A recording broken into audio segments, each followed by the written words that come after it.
As Sting used to say, it's showtime! Dexter has been resurrected and he's bringing some old friends with him. Welcome back, guys, to Fog Entertainment. And guess what? Tonight is the night. And I couldn't be more excited. For me, the most anticipated show 2025. And the unique thing for me, I just wrapped up season 8, 10 minutes before I watched this. Yeah. Some people have waited 12 years. You've waited a long time. I was going to say it's a nostalgia feeling for us seeing the likes of Miguel and Trinity and Dokes coming back. But for you, I mean, you've seen Trinity less than a year ago. I seen Dokes last week when I finished season 7. If it was last week, actually, I don't know when it was. So for you, Dokes wasn't really a surprise, motherfucker. No, it wasn't. But you know what? Regardless, I can still appreciate it. They went all out here for this premiere. I think it was definitely a tale of two halves. I think everything Dexter related was pretty much fantastic. Harrison, we'll get to, pal. Yeah, it was strange. They kind of did split the episode up, half Dexter, half Harrison, and with Dexter, you've got all these old faces, all these legends of the show. Trinity, Miguel, Dokes, plus Dexter is the main. I mean, Batista. Batista. We see come in later, and Batista is actually real Batista, like life form Batista. Let's not forget Harry Morgan as well. But Batista's not a hallucination. We've actually got the in-person Batista. He's following up on Dexter. He's looking into the whole Bay Harbor butcher thing. So you've just got so much going with Dexter. Plus, of course, he is the original character. I mean, the show is based on him. It's his name. He is the main man. Yeah, he will always be the main man. And then we switched to Harrison Morgan, and it's just not the same. I don't think the Harrison Morgan stuff was bad, but it's almost like when you see what you get with Michael C. Hall and Dexter, and then you see what you get with Harrison. It's like, one's all right and the other's great. But I think it would be very similar if we got something like this in Original Sin. Original Sin, I thought, was good because it focused on the young Dexter, but I do think if young Dexter shared half the screen time with Michael C. Hall, we would have just looked. I think it would have reflected worse, and it would have been more negative on young Dexter because you just can't compete. No, I totally, and I think it also doesn't help me is that I've never seen New Blood, right? We didn't have time to squeeze that in, so therefore we did get like a 2-minute recap. We did recap at the beginning. So we're not really accustomed to Harrison, right? I'm not saying if I watch New Blood, Harrison's going to be up in the GOAT tier, right? I really doubt that, but that would have probably helped him, but he sticks it like a sore thumb. But you know what? At the same time, see if he was given the rub of Trinity, Dokes and Miguel, even though it wouldn't make a lot of sense. Well, maybe Trinity would make a bit of sense. Maybe he would have been better. But he was given jobbers. Dexter was given main offenders. We didn't even get Harrison hallucinating Dexter. Aye, I mean, something like that. Which I guess wouldn't make any sense since Dexter's not dead, but Harrison could still hallucinate him. Didn't happen though. Who would you say is better, Harrison or Dexter from Original Sin? Oh, Dexter from Original Sin. Dexter from Original Sin. Yeah, maybe Harrison will grow on us. It's episode 1 of season 1. It's going to be multiple seasons, I believe. This one was called A Beating Heart. You know what he reminds me of? Zach Hamilton. Oh God, actually, he does have that little look about him. He does, doesn't he? Like, I don't think he's not got that. His face isn't as punchable as Zach Hamilton's. Aye, Zach Hamilton's was a weird structure. Season 8 was just, I don't know, Season 8 was... But anyway, forget about Season 8. It's Season 1 of Dexter Resurrection, and he's resurrected from the dead. And, yeah, I mean... Hopefully this show can right the wrong of some of the poor seasons. There was definitely enough hope for me coming out of Episode 1, but I don't know. I mean, as much as I want to see Dokes be a regular and Trinity be a regular, I'm thinking that we could be one and done with him. So that's kind of how we start the episode with Dexter, just dreaming of these people, dreaming of Trinity, dreaming of Dokes and Miguel. His reunion with Miguel was actually pretty cool. It seems like there was no animosity. Dexter and Trinity, on the other hand, they're still beefing. No, they were beefing, and we started with Trinity. It was great. We had Trinity at the edge of the bed. Point out, by the way, apart from Dokes, everyone that returned looked fucked. Everyone looked old. Everyone looked decrepit. I mean, I get it. It's been. They say that black doesn't crack, and I don't know. I'm judging on this. It might be true. I understand, right? Like Miguel and Trinity, you're talking seasons that were like what, 15, 16 years ago, 17 years ago, I think, for Miguel. So it is a long time, but for Dokes, it's longer though. I know, but I seen him in season 7. He didn't age, so it's no real surprise he hasn't aged here. But Miguel in the graveyard, I thought was good. Trinity, we've seen the bathtub with the blood, talking about, you're a father killer too, and your son shot you. How good could you really be? Religion. But I actually thought Trinity, for a guy that's in his 80s, looked good. Yeah, he did. See when they bring out the prequel about him, I think they could use him in flashbacks to a degree. Yeah, Dexter still resents Trinity, blames him for the way Harrison's turned out. I guess it is. I guess he's right. Harrison was born in blood, just similar to Dexter. Good chance he still turns out to who he is, though, without Trinity leaving him in blood. Well, when you've got a father like Dexter, I guess that is possible. A bit weak of Dexter to pin it all on Trinity.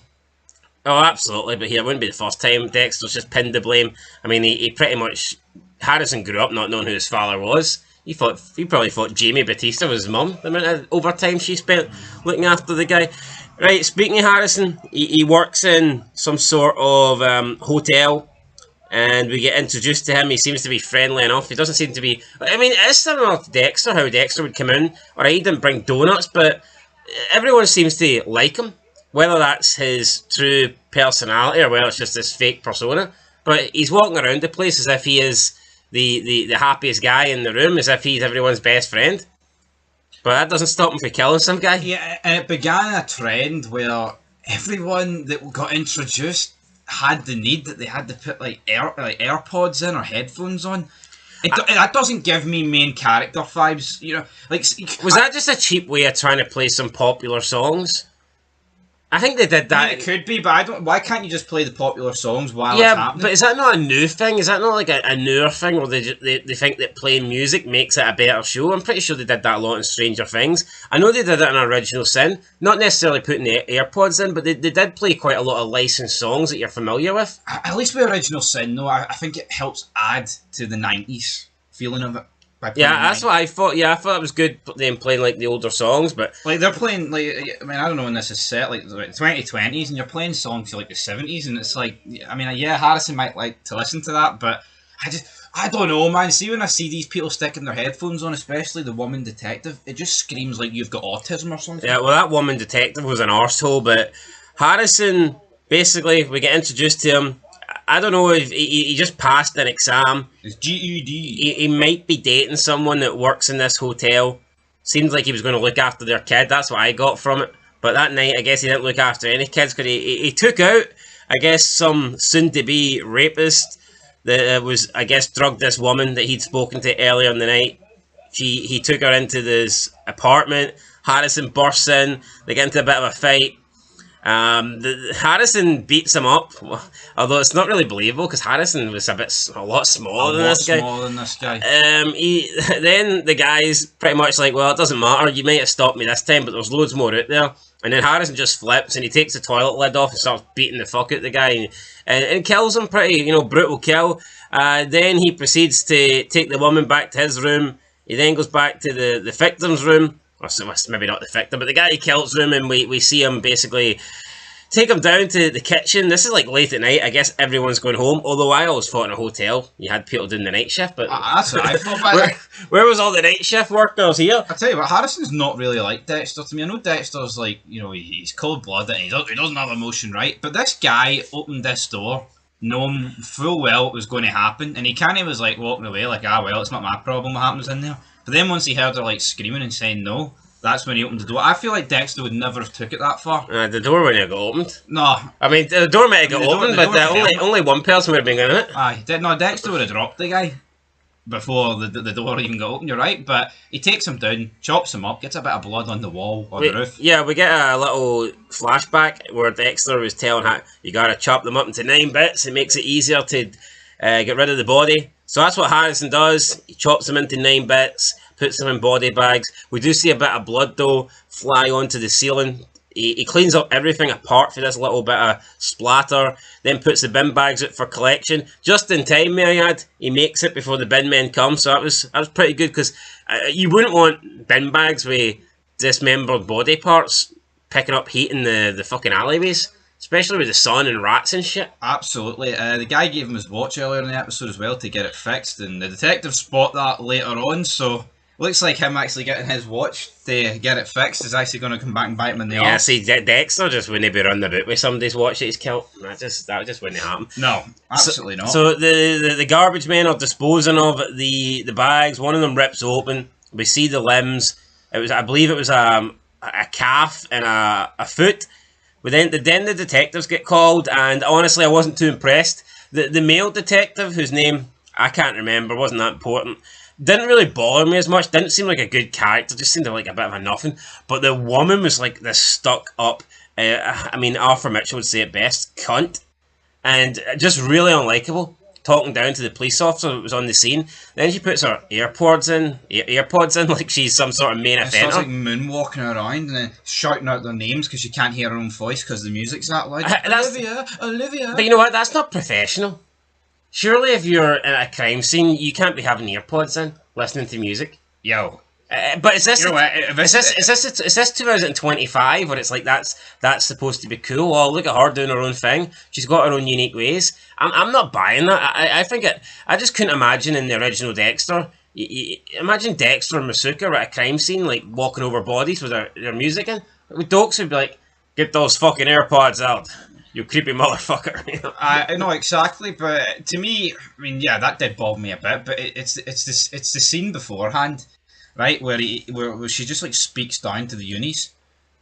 Well, I've already addressed that, but yeah, that sucks. No, but that's the bit that pissed me off more because she's like, oh, if he's not we can't ID a toenail or a toe. We need a fingerprint or we need the actual head. It's like, well, usually the fucking detectives, usually the ones that are supposed to find that. This guy's just telling you what the garbage man told him. Yeah, just speaking down to them like, see you next Tuesdays, man.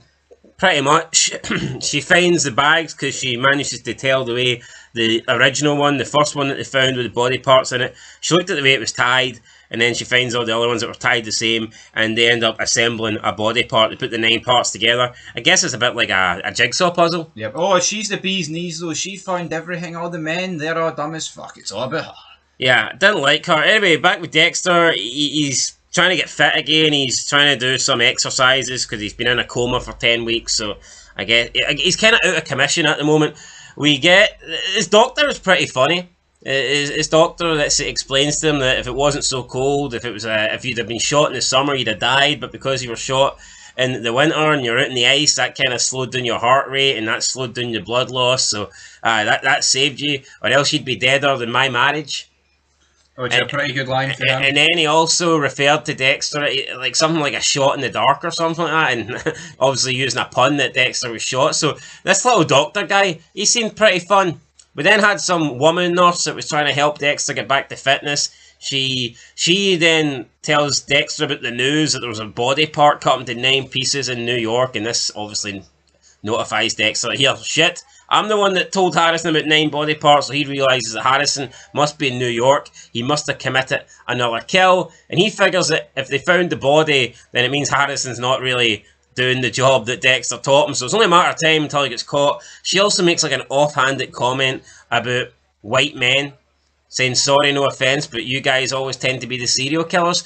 Listen, I've no real issue with that, because I would say that serial killers 9 times out of 10 are white men, but would we get a similar comment about how she wouldn't turn into a black man and go, I'm afraid of you guys, you commit 52% of the violent crimes in America? Despite making up 13% of the population? No, she wouldn't turn around and say that. 6.5 actually, because 13% is black in general. There you go then. That's a big percentage bomb. You know, but anyway, I'm not here to rant about shows being woke or not. I can live with that, I just don't think it was necessary. But whatever. Yeah, well, Dexter, the original show proves it. I mean, look at everybody Dexter went toe-to-toe with. Pretty much every single one of them were white men. Yeah. Right, then actually, there wasn't many black guys Dexter went up against. No. Unless they were like the hero. Uncle Sam or something? Brother Sam? Uncle Sam. He wasn't black, man. Anyway, right, we get some new deputy of this little town. He's taken over for Angela. Turns out she's been on the run. He's bricking it. Dexter's bricking it. Looks like she was a lesbian for what we've seen in the photos, but she was dating Dexter, so maybe, I don't know. I think it was her sister. And maybe it was her sister. Who knows? She forgives Dexter. I guess she doesn't forgive. She says she's willing to let it go. Or even. Even though she accused me of being the Bay Harbour Butcher, this new guy, he just seems... overly excited, happy that Dexter's alive, hugs him. Dexter says he ain't going to press any charges, so that's good. Dexter thinks he's out of the woods. But then Batista rocks up, and nobody was expecting this, let alone Dexter. He's hoping it's another hallucination, but it's not. Batista is right there in physical form, and at the beginning you think Batista isn't really wary of what's happening. Obviously he thought Dexter was dead, and then he found out Dexter was using a different name. He's a bit confused as to why Dexter faked his death, but the more Batista and Dexter talk, Batista kind of hints towards here that Angela said that you were the Bay Harbour Butcher, and another person that said you were the Bay Harbour Butcher was Maria. Remember her? And she ended up dead. And it's almost like Batista knows. It turned into an interrogation. It did. We see Batista leaving and said he'll be back tomorrow when visiting hours are failed. And his face looked like a guy that... It didn't look like someone that was happy to be reunited with a friend. It looked more like someone that was had the test for the guy he was just speaking with. And you know what, man? I think if there's one guy that's still alive in the universe to bring Dexter down into justice for all the kills, it should be Angel Batista. That's a guy that's been through it all and lost it all. There's not many people left, is there? No, there's not. But I mean, I think it would be shite if it's just some new character. Miller or something. That rock star Sergeant Miami. I doubt she'll be coming back. No, me too, but also a good scene with Dukes here where Batista points out that Dukes had his suspicions, and we got like a what was that thing he called you? And then we just got like a series of montage. Motherfucker, creepy motherfucker. You fucked hard. You Bay Harbour Butcher. You retard. Dexter, you're the Bay Harbour Butcher. But you know what, man? See, as much as I like Batista as like the bubbly guy and the fun guy, you know, the caring guy and the relationship. I'd like to see a new side to him, and we might get that here. And I think after 8 seasons and New Blood and the Resurrection, if there's ever a time for Batista to turn on Dexter, it's probably now. And I'm looking. I wouldn't want anyone else. Yep, Batista will he turn on Dexter? We don't know, but Dexter turns on the shower and uses that to sneak out. Batista comes back the following day. Wait until 11 o'clock. I don't get it. Batista is the captain. Can he not just... LT, Lieutenant, sorry. Can he not just be like, here, fuck the visiting hours? I actually want to speak to this guy. No, I know. He could have done that. But no, the nurse was adamant. No, you can't go into 11. Then Dexter is kind of stuck. He steals some dead guy's keys from his truck. Which is pretty low, isn't it? I suppose he won't be needing them.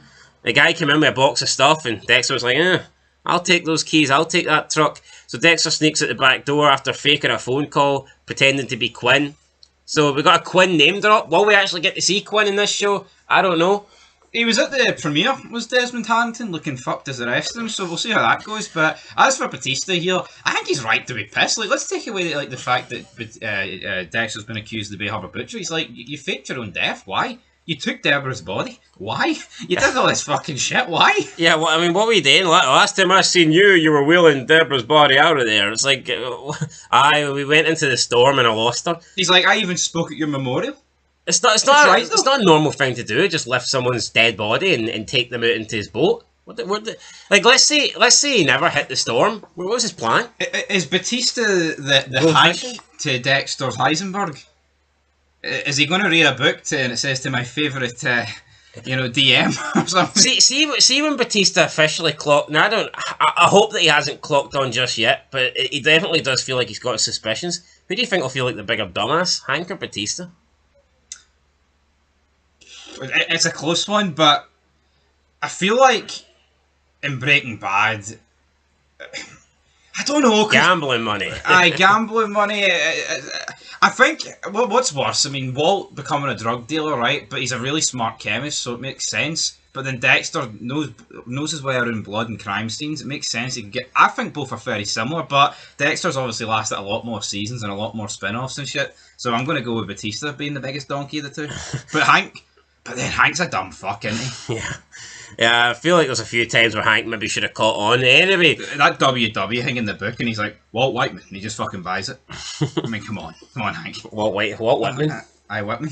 Anyway, Dexter then takes the guy's truck, he speeds to New York, and straight away he finds Harrison working. So he's found Harrison already. I thought there was going to be a bit of a search for him. And that's how the episode ended with Dexter. We also got the blonde-haired chick played by Charlie, what's her name? She was in some sort of apartment scanning for, I don't know, evidence. So Is she a killer? Not too sure. They introduced her. She dropped an invitation, so I believe there's some form of like they're creating like a serial killers club or something to fight for this Something season. like that. Will Dexter join that club? Who knows? We didn't That is interesting, but again, she sticks the headphones on. What is it with the obsession with putting the headphones on? Yeah, in the mask. I don't really get it. The mask mask I could maybe understand in case there was any like hidden cameras there. Yeah, but what happened to a good old-fashioned balaclava? You know yeah, no, that's true. But no sign of Peter Dinklage, no Christian Ritter, no Bobby Baclamone, whatever he's called. Bacala, the gay guy from Modern Family. But you know what? I was happy with who we did get, so I can't really complain.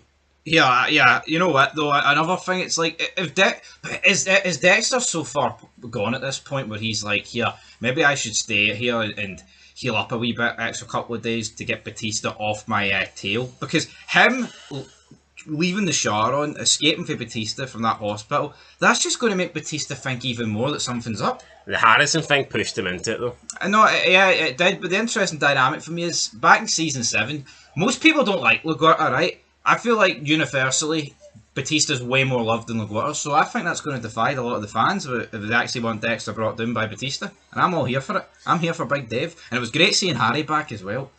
Yep, multiple scenes with Harry, and you can't die. The code lives on, Dexter. There's nothing in the code about you dying, son. Anyway, great to see Harry, and you will be able to see James Remar. He's going to be in the brand new It that comes out later this year, so hopefully it's the shit. Looking forward to seeing him in that. Anyway, rating time for episode 1, A Beating Heart. What are you giving it? It's a tough one, because I thought it was fantastic. I mean, I don't think the Harrison stuff was bad, but the drop-off's pretty mental when you compare. Yeah. I'll get a 9. Because, honestly, I think the Dexter stuff, which is what most people are here for, I'd say it was pretty faultless, man. You had legends, goats returning. You had Batista confronting them, actually getting into some serious shit. I was going to give it an 8, but, yeah, because of just the nostalgia feeling and just seeing Trinity again and Miguel and Dokes, that will prop up for me for a 9. Yep. Definitely, so I'll get a 9. I know there could have been more filler, right? But say you gave like the 3 flashbacks more time, and Harrison wasn't in this episode till Dexter seen him at the end. To me, that's probably the perfect premiere. But do you really want to go down the route of Dexter gets the first episode and Harrison gets the full second episode? No, I don't really want that. But 9 for me. Yeah, 9 out of 10, guys. Let us know what you thought down below in the comments. We'll catch you in the next one. Being Fog Entertainment. Thanks for watching and peace. New York City is a big place, but it's not big enough for 2 dark passengers. Welcome back, guys, to Fog Entertainment, and we're passengers on this ride that Dexter Resurrection is taking us on. And after a really good premiere, I think it is fair to say that episode 2, in comparison to the first episode, was a little bit disappointing. But when you factor in that you're not getting any more Dokes, you're not getting any more Miguel, you're not getting any more Trinity, I think it would be hard not to take a step backwards. But you know what? We did get a hell of a lot of Harry Morgan, and that for me is a good thing. I love Harry Morgan, and also another key thing to remember is a lot of big actors that are yet to be introduced, and they're probably just holding them back a wee bit.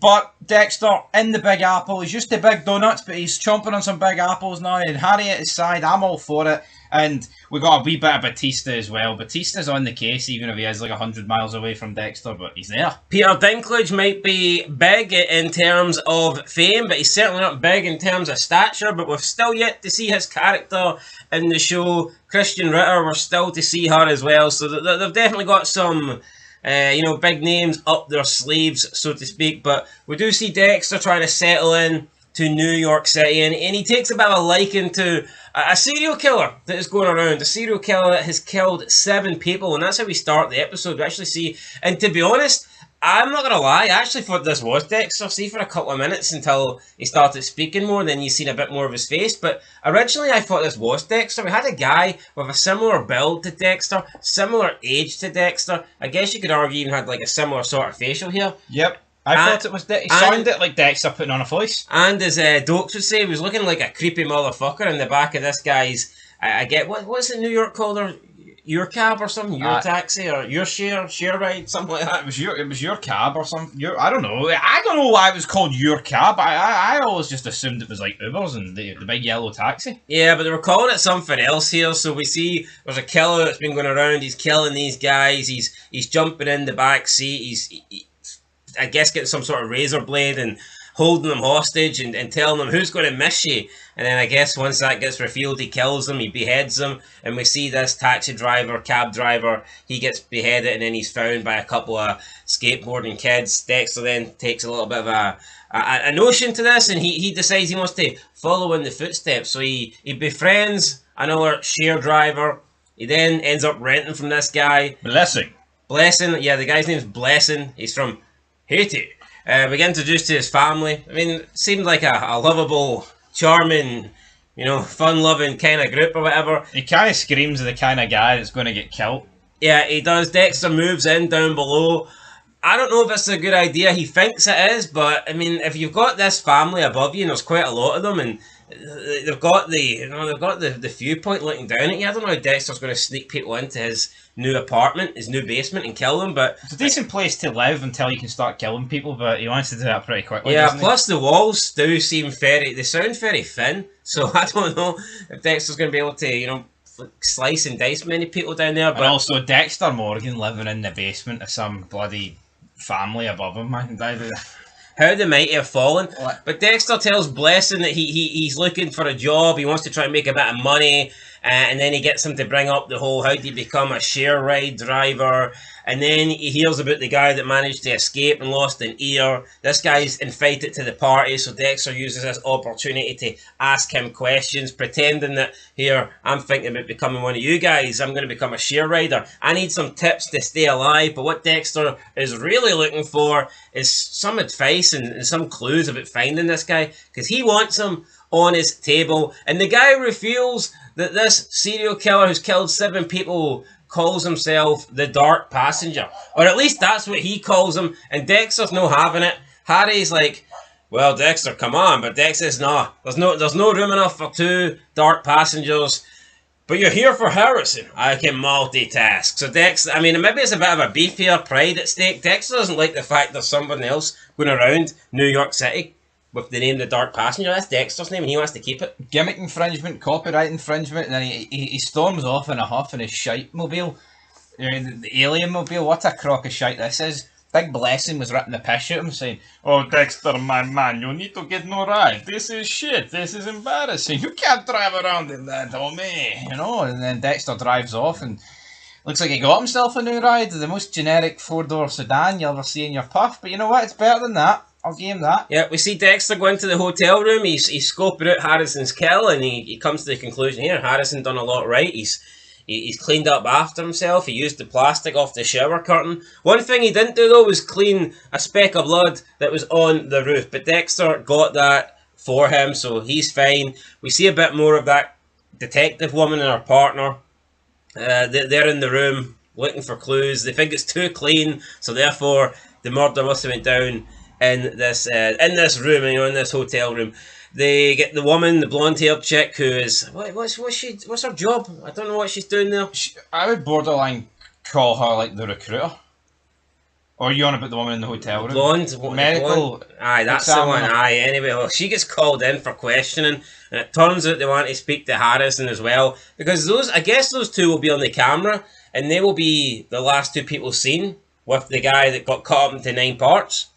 They will be. Thankfully for them, though, there's no cameras in the actual corridors, but there is in the lobby and the public areas. But again, Harrison... I think there is. No, he said there's none. Hold on, the lobby would be a kind of corridor, would there not? He's on about the rooms. Dexter seen a camera in the lobby, so... Well, I'm just saying what the guy who obviously is the manager said.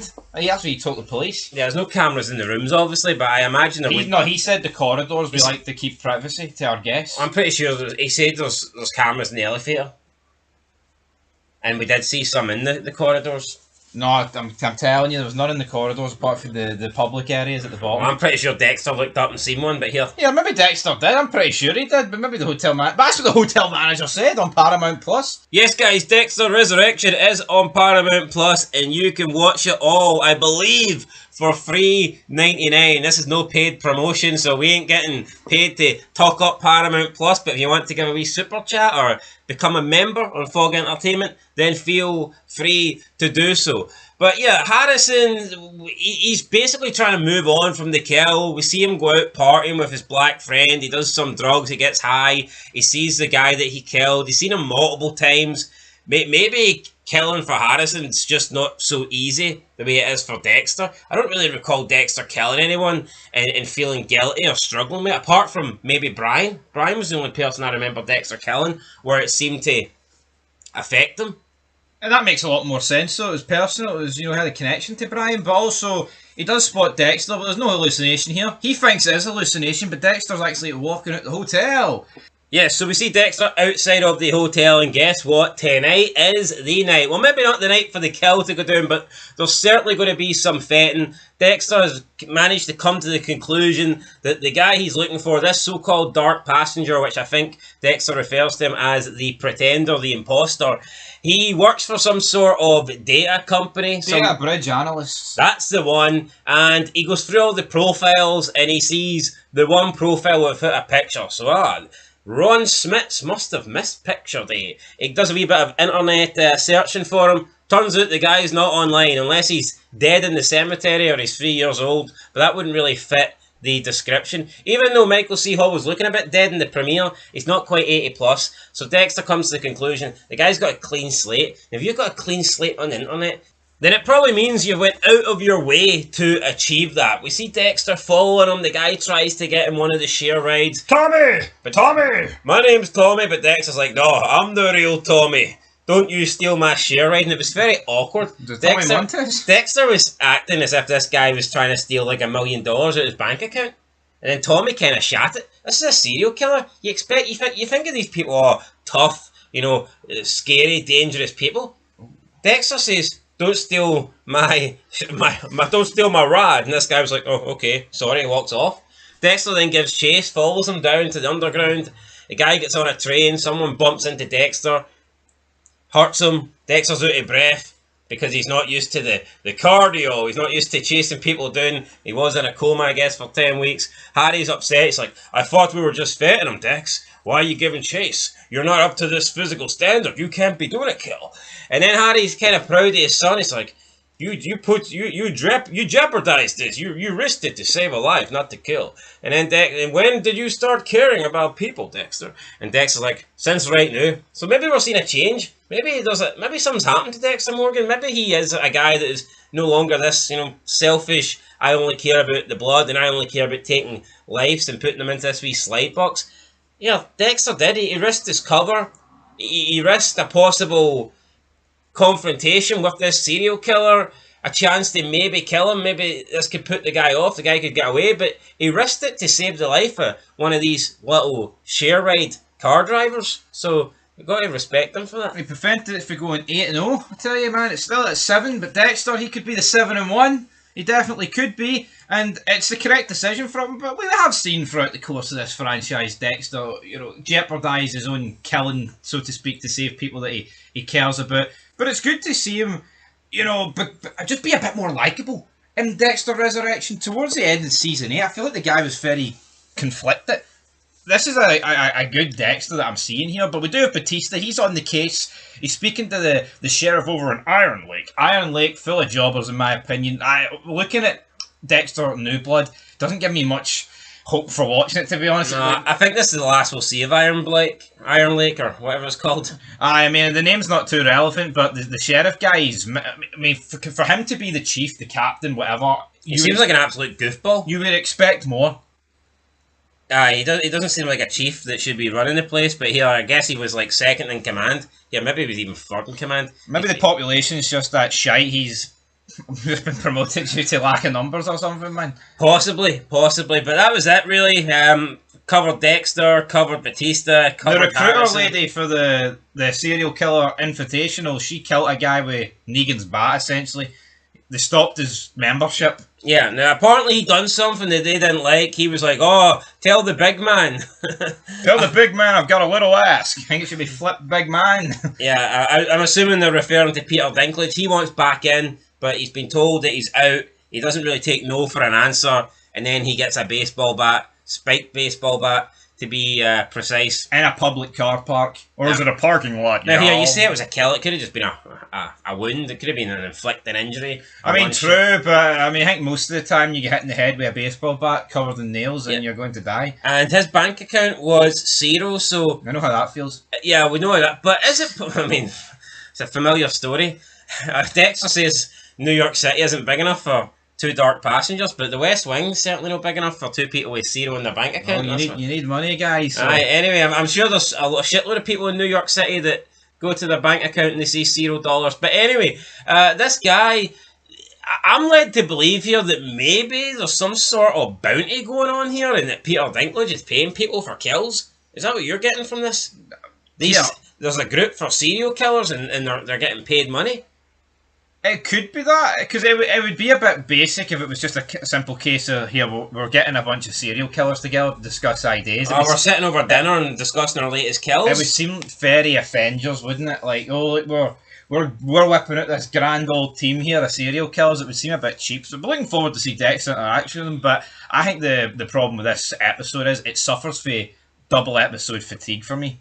Have you not noticed, right? We've watched a lot of shows over the years. See, any time there's a double episode premiere, it's very rare the second episode's better than the first. Or even, like, just holds up against the first episode. It's always weaker.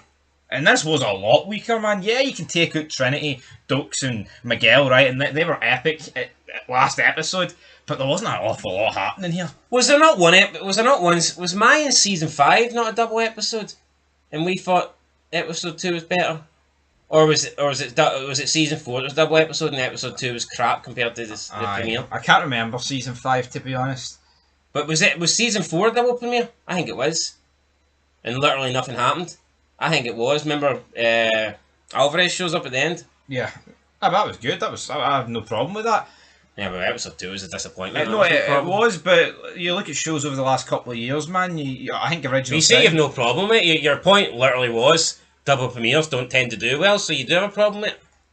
But I was talking about the episode 1, but I feel like mine's done a bad job because it did a time skip. Here didn't actually incorporate a time skip. There's no real reason for episode 2 to be poor, but again, there's a lot of big actors to be introduced. I feel like we might have been able to see one or 2 of them. Yeah, personally, I think the fact that you've went from having Dokes and Trinity and Miguel in the premiere to try and make up for their... what looks like one and done, maybe appearance. I think you probably would have wanted to introduce your Peter Dinklage into this episode, but just to give it a bit more of a name value, but they didn't do that. But anyway, maybe that's good that they've managed to go the first 2 episodes and they've still got some big names out there that we're still yet to see. So yeah, that's pretty good. It's a 10 episode season, so we're already a fifth of the way through, 20% through Dexter Resurrection. You wait so long. I say you wait so long. I mean, it didn't even take that long once it began filming. I mean, it's pretty much 7 months and it's here. So, I mean, they got this out very quick. And here's hoping season 2 will be out again next year. And unlike some other series, you don't have to wait 2, 3, sometimes 4 years to get the next season. Because that's a disaster. I don't care how good a show is. Nobody wants to wait 3, 4 years in between seasons. No, absolutely not. And you get to the point where, like, I think you can go from, like... One year's fine, but see when you're going 3, 4 years, you almost have to rewatch to get familiar again. No, I totally agree, but at least with this. For example, House of the Dragon. See, by the time season 3 comes out, I honestly think we'll probably need to rewatch season 1. Just to try, and then season 2, just to try and familiarise yourself with it again. Because it's so long ago, but here they've started filming this in January, and here we go. We've got a season out. And I think another key thing is, not remember with Mayans, that filming actually wasn't wrapped up until, like, episode 7 was coming out of the season. And yeah, you can say that, well, that runs the risk of things being rushed and also for situations that would stem from that. But at the end of the day, man, it's a disgrace what's happened, I think, since COVID, how long it's actually taken TV shows to get produced. So it's good to see that an OG show that's been resurrected has actually delivered and can produce episodes and seasons rather quickly. Quick turnaround. Yeah, definitely. And here, I think if a show's awesome, having a 2, 3, 4 year wait between seasons is going to kill a lot of interest. See if a show's mediocre and you have to wait 2, 3, 4 years, then that, to me, that's just going to kill any sort of interest you've got. Absolutely. But that's it for episode 2. Rating time, I'll give it a 6 out of 10. Bit of a big decline for the premiere, but it was still alright. I'll give it a 7. I'm looking forward to seeing Dexter get back into the killing mode here. Dark Passenger. Could it be Dark Passenger versus Dark Passenger next time out? I'm hoping so. I like that we get a lot of Harry. And I think that we've got more Harry than I expected us to get. Yeah. I mean, he feels like a big... Harry, to me, feels like the second most prominent character in this show so far. Which is fantastic, man, because we love Big John. Big up Harry Morgan. Anyway, guys, that is it. We'll catch you in the next one. 6.5 out of 10. Till then, leave a like, leave a comment, subscribe to Fog Entertainment. And we'll have some more Dexter videos and news and content coming out soon. Till then, peace. Nobody likes a backseat driver, and that is why the Dark Passenger rides in the front. Welcome back, guys, to Fog Entertainment, here to review Dexter Resurrection, Season 1, Episode 3. This one is called Backseat Driver, and now there is only one driver. There's only one Dark Passenger. Dexter has taken down one killer in New York, and he might be about to meet several more soon. Back in the New York, down. And he's in pole position to kill the backseat driver. We've got the Dark Passenger versus the Dark Passenger, Ronald Schmidt, whatever you want to call him. We also had the return of Quinn and Masuka this episode. Fantastic, but I just can't... See, and I see the filters they use for Miami and the Spanish music and just the food and the drink. It makes you miss it, doesn't it? I look at New York, it's very grimy, snowy, just a bit shitty. Yeah, I think New York, is great for TV series. I like New York setting. There's a lot of shows in New York that I think are good, but when you get 8 seasons of Dexter in Miami, I just think you associate certain shows with certain cities, and for me, Dexter's Miami, not New York. And I like New York, but I don't know if I like Dexter in New York. No, I totally agree. I need some palm trees. Like I look at other and Dexter on the boat, slice of life. Like seeing like in Breaking Bad, when Walt went to the snow, it felt weird. You're so accustomed to the fact he was in the desert all the time. I've been through the desert on a horse with other shows like Tony Soprano, The Sopranos in New York, New Jersey. You couldn't imagine him sitting through the Ethiopian desert, could you? Definitely not. So Dexter, he's doing a sheer ride. He needs to get this job so he can pick up well, not the real Dark Passenger, but the fake Dark Passenger. I refuse to call him that. He's an imposter. Yeah, Dark Passenger number 2. But there's a problem for Dexter. He's got a low rating. His share ride is now down at 4.2, and he gets told by Blessing Camara that if he goes under 4.0, then he will have his account deactivated and he will no longer be able to use share ride. And he was getting low ratings for bullshit like not providing a phone charger, not being able to provide a bottle of water. I mean, what a load of shit. Your job is to get your job is to get the customer from point A to point B, and it's as simple as that. See if you do provide a charger, or if perhaps you do have a free bottle of water that you don't plan on using and you decide to give it to the customer, that's like a luxury, that's a bonus. That shouldn't be part of the job. And I get it, like this job doesn't really mean anything to Dexter, but he does need it if he's going to be able to pick up Ronald Smith's. So it's important that he keeps above that 4.0. I just can't believe the entitlement of a lot of these people. Yeah, I don't know if this is an actual gimmick in New York or in some cities in America, but to me it's just pathetic, man. Oh, you need... And then Blessing whips out, like, his own, like, kill table, but it's like a treat table instead. He's like, oh, condoms, you've got pictures of your family, because I'll make you... You're a family man. We've got tea, we've got water, we've got all this stuff. Snacks. What a load of shit, honestly. Seriously. You're going to have this big supply of items that people would go to a shop to buy in your front seat in case someone wants a freebie. So what... Is that how people would just, like, save money in New York? So instead of getting a taxi and then going shopping, you can just get a taxi and do a 2-in-1 and do like your weekly shopping in the taxi. No, but it's just a level of entitlement. We've seen it in the beginning of the episode. The guy's like, oh, you don't have a phone charger? And he's like, have you got anything to drink? Dexter's like, do you want me to stop at a bodega? Guy's like, no, it should be in here kind of thing. It just shouldn't be. Yeah, that's crazy. I've never seen that before in my life. But Camara gives him some advice on how to keep him above a 4.0. He supplies the boxes. We get a family dinner with Blessing Camara and his family. Dexter's there. He's eating the food. We have a wee bit of family get together. Blessing Kamara's a wee bit too excited about the fact that his daughter is what is she again? Some sort of what's that called? Agriculture. Yeah. She then does acupuncture. Sorry, yeah. that's the She word. then does that on Dexter, sticks a few needles in him, and all of a sudden he's no longer feeling old. Like he was telling Harry earlier in the episode, he's feeling like a brand new man. How did you deal with getting old? I didn't get old, son. I was old for a little bit. I wasn't old for long. I wonder what took him out the game. It got me, leading death in America.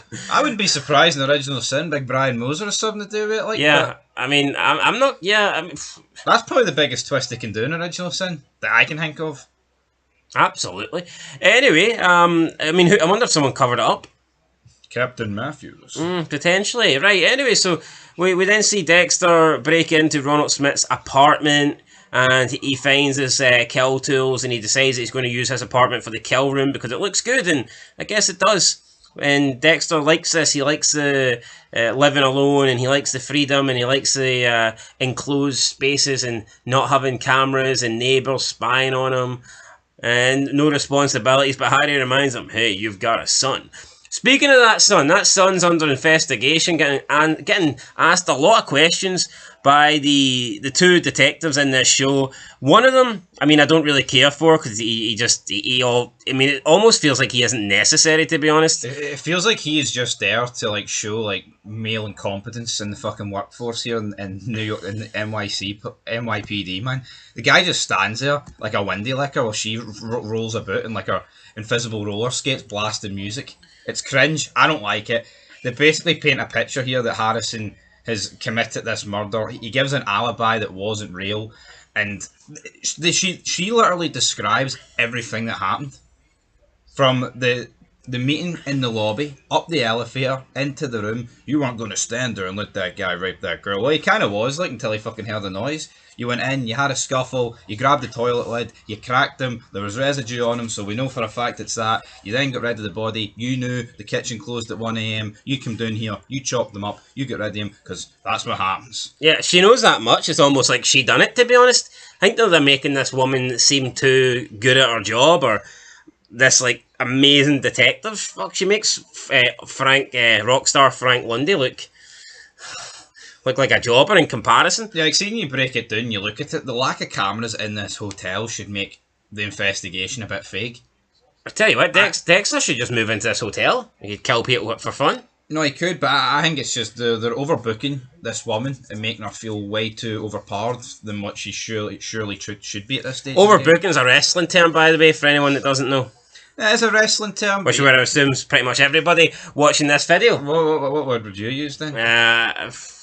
Exactly, you don't have anything in your vocabulary, so I'll say overbooked, pal. Nah, it's like overpowering or something. I said that as well. Yeah, so anyway. So yeah, then she's got her headphones in and she's like screaming directions, and her colleague's just standing there having to point, and he has to explain to her that what the hotel staff are saying 1 AM, so he puts his hands up to notion 1 AM to her, and because she can't hear him because she's been ignorant and she's got her earphones in. It's like, see, in the original show, could you imagine someone with their headphones in shouting at Dokes for an answer? Dokes would have says, fucking motherfucker, I'll ram those headphones up your ass. Who the fuck is she? You know, like, I cannot stand this. I know there's no chief here, right? But imagine Chief Matthews having to fucking listen to this. Lieutenants. Yeah, I think she's worse. Who's that woman that came in at the end of season 1? No, was it? No. Season 2, aye. It's beginning of season 2. Aye, but she wasn't annoying, man. She was just a bit shit at her job. Yeah, well. She was a bit incompetent, like, I'll give her that. Anyway, there's no cameras, so they determine that Harrison never left, and therefore he's lying about going out to a club, and it looks like he was in the hotel. It looks like he did kill the guy, the rapist dude, or the soon-to-be rapist guy. And then he explains that, actually, nah, I got to confess, I live here, I'm homeless. He tells his female friend, Elsa, to basically give him an alibi. She tells the detectives that, yeah, I let him stay here. And then they kind of fall out, even though we've seen them, well, not fall out, like, but she doesn't like the fact that, I guess he put her job in jeopardy by telling the detectives that he stays at the hotel without her bosses knowing, stays in the rooms. But earlier we've seen them have a beer while watching RuPaul's Drag Race. Now, you think of a man watching Drag Race, you think it's, have we got these like fast cars that have been modified and can go at like 300 miles per hour? Aye. Are we going to have a drag race to the finish line? What you don't expect is a bunch of fucking gay guys in makeup and women's clothing. But here, if that's what Harrison Morgan's into, then good for him. But would Harry and Dexter approve of this? I'd like to think not. But see, that's what we live in, folks, in 2025. To see if Harrison made any form of, even like the most PG's friendliest joke here about these drag, he'd be the villain. And I also would arrest him at the end of this episode for hate crime. I also felt like it was just forced the way they actually had to say, "Do you want to go and watch the newest episode of Drag Race?" It's like, when do you ever really hear about that in a TV series? It'd just be like, "Here, do you want to come? What? Do you want to come to mine and we can watch a movie?" Or something? They would never specify the movie or the actual TV series, but here they wanted you to know that they were going to watch RuPaul's Drag Race, which I just felt lame. Anyway, Dexter picks up Ronald Smits. He drops his needle. Ronald Smits then puts the barbed wire choke chain thing around his neck, but Dexter's outsmarted him because he's got a turtleneck jumper on and he's got like some metal covering. I think it's like a conductor. We've seen Blessing use it in his house earlier, so good idea for Dexter. Yeah, good idea. So it doesn't penetrate him or jag him or cut him, or he also gets his M99 back. Basically, doesn't kill him. He drops it because some woman wrapped his window, and then he's struggling trying to get it for the whole scene. He's like, "There's not enough room in New York for 2 dark passengers," and he finally injects Big Ronald. Manages to inject the guy, then tells him no one likes a backseat driver, because Ronald, I guess, went shop the entire time trying to tell him what to do and what directions and roads to take and all this stuff. That is true, though. Nobody likes a backseat driver. Do you not think with Harrison, though, as well, it's like this woman who's like, "Oh, you've put my job in jeopardy." What's he supposed to do from like the innocent perspective that he didn't do the kill? Not say where he was, because that would make him look guilty. Yeah, plus he did talk to detectives first before actually confirming that with them that she knows, because I think that if they said, "Aye, we will go to your employers," he probably wouldn't have told the truth, because he wouldn't want to get her in trouble. Yeah. But he only told the truth because they says that they weren't interested in talking to the hotel manager about him staying there. So yeah, but she seemed upset. I mean, whatever. I don't really care for that cat. You know, I can't even say I really care for Harrison. I don't even know her name. Elsa. Right. But she had a one-night stand and she's got a kid. That's as good as it gets for Elsa. Yeah, I wonder if she had the one-night stand for, because the kid doesn't really look like her. Looks a bit darker. Where'd he go? Well, I must have went for some milk and he's not came back.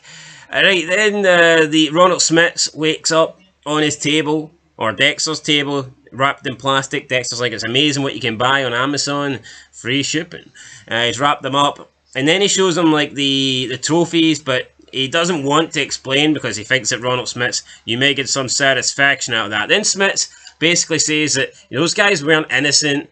He gives Dexter some sob story about how his father put all his money into taxi and cab driving, and then these people came along and they basically undercut his father, and his father had to go to business, and his father ended up killing himself because of that.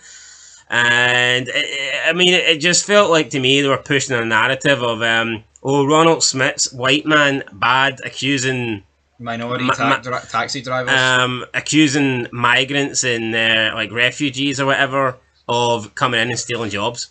That's what it felt, because we did have Blessing Kamara state earlier in the episode that Dexter was an immigrant just like them. Yep, and also they did point out, I think it was the last episode, that all the drivers he'd killed was pretty much black. So again, I think this has to be one of the weakest reasons for a serial killer to go on killing people. So you can say what you want, like, but there's clear signs that this. I mean, am I saying it's unwatchable woke? No, but there's just little things that are so obvious. Aye, the drag race thing for me is like, this guy doing his killing. The reasoning behind it is just so crap. Where some rival taxi company put his father out of business. Well, in GTA Vice City, like, a rival taxi company tries to kill you, I guess, for putting them out of business. So whatever. But yeah, I don't think it was like. Wasn't great. I know, but think of some of the great serial killers this franchise created. This guy gets an invitation to the serial killer. Yeah, this one was pretty weak, to be fair. Dexter can't even believe it. He's like, Dexter kind of laughs at his reasoning, to be honest. Just look at the world, man. How many people have worked for a company that has put another company out of business or greatly reduced their money, their income. Does that mean they're all responsible and all deserve to die? Of course not. It's a shit fucking reason. I know, Coke's out selling Pepsi. Are Pepsi going to go and start trying to kill everyone that works for Coca-Cola? Probably not, though. Then Dexter kills them, and he comes across... The guy says there's money. First of all, Ronald Smith seems to believe that Dexter's the man that invited him to this party, this dinner. Dexter doesn't really know what he's talking about. He offers him the money. Dexter doesn't really want the money. But he kills him, and I think he might take the money anyway, because he thanks Ronald Smith for the tip.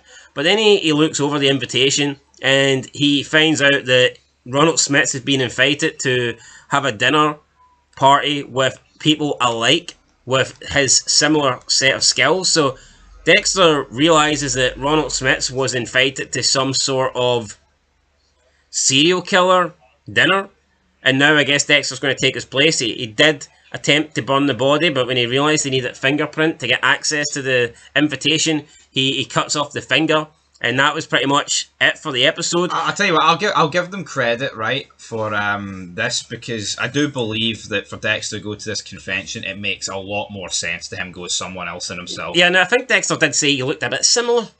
Which he did, because in the last episode I thought it was actually Dexter in the backseat killing people. And the other thing to really wrap up was Batista. So we get Batista. He gets a phone call from Iron Lake. Yep, from one of the detectives, says that Dexter, or I think he went by the alias of Jim, that he got a speeding ticket. So Batista finds out he's in New York, and I guess he decides to retire, and he tells Quinn and Masuka, who are having a drink with him, that he's stepping away.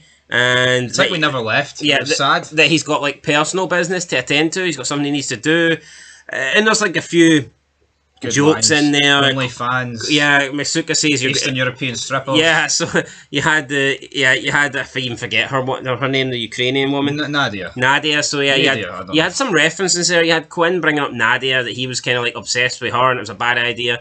You had Masuka bring up the fact that he's probably subscribed to every OnlyFans account in the world, and he's willing to support Batista as well, but he won't like it. And Batista kind of embraces with these two. He can't tell them what's going to happen, but he says that basically by the end of it, you'll know, which almost felt like a goodbye. For me, this seemed like a cameo for Masuka and Quinn. I'll be surprised. Quinn's in it. He's definitely in another scene. He's in the trailer. Well, that's cool. So I guess maybe it's not a cameo. But he's only on the phone, so I wouldn't be surprised if it's just another cameo. But honestly, this kind of just felt like the gang getting back together for one more scene. It's like, it kind of just, to me, it felt like, right, you're bringing the gang back, and they're going to deliver their greatest hits, and they're all going to get their wee, like, signature lines in or whatever, catchphrases, but it didn't feel like new...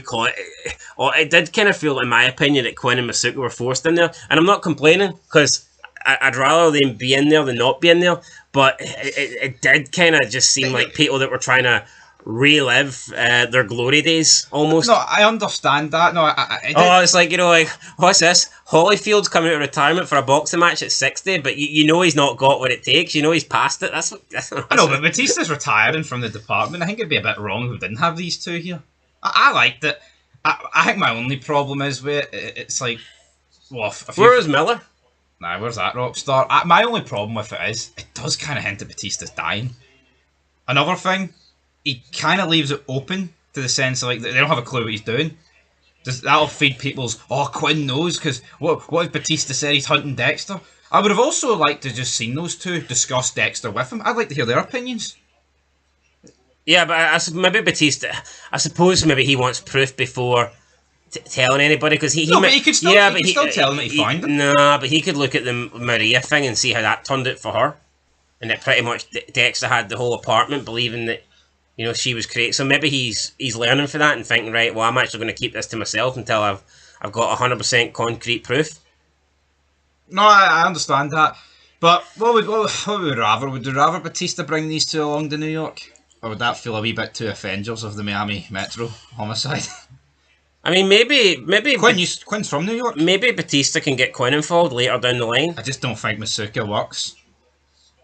No, definitely not. Like, as an independent blood guy. Yeah, if Batista finds like trophies for Dexter or evidence, could we get another scene where he goes to Masuka, or he sends him like slides or something, or evidence that he needs analysed? Perhaps that could be a way to get Masuka in it. But yeah, for me, I do kind of feel that Masuka, more so Masuka than Quinn, but I think they're cameo appearances.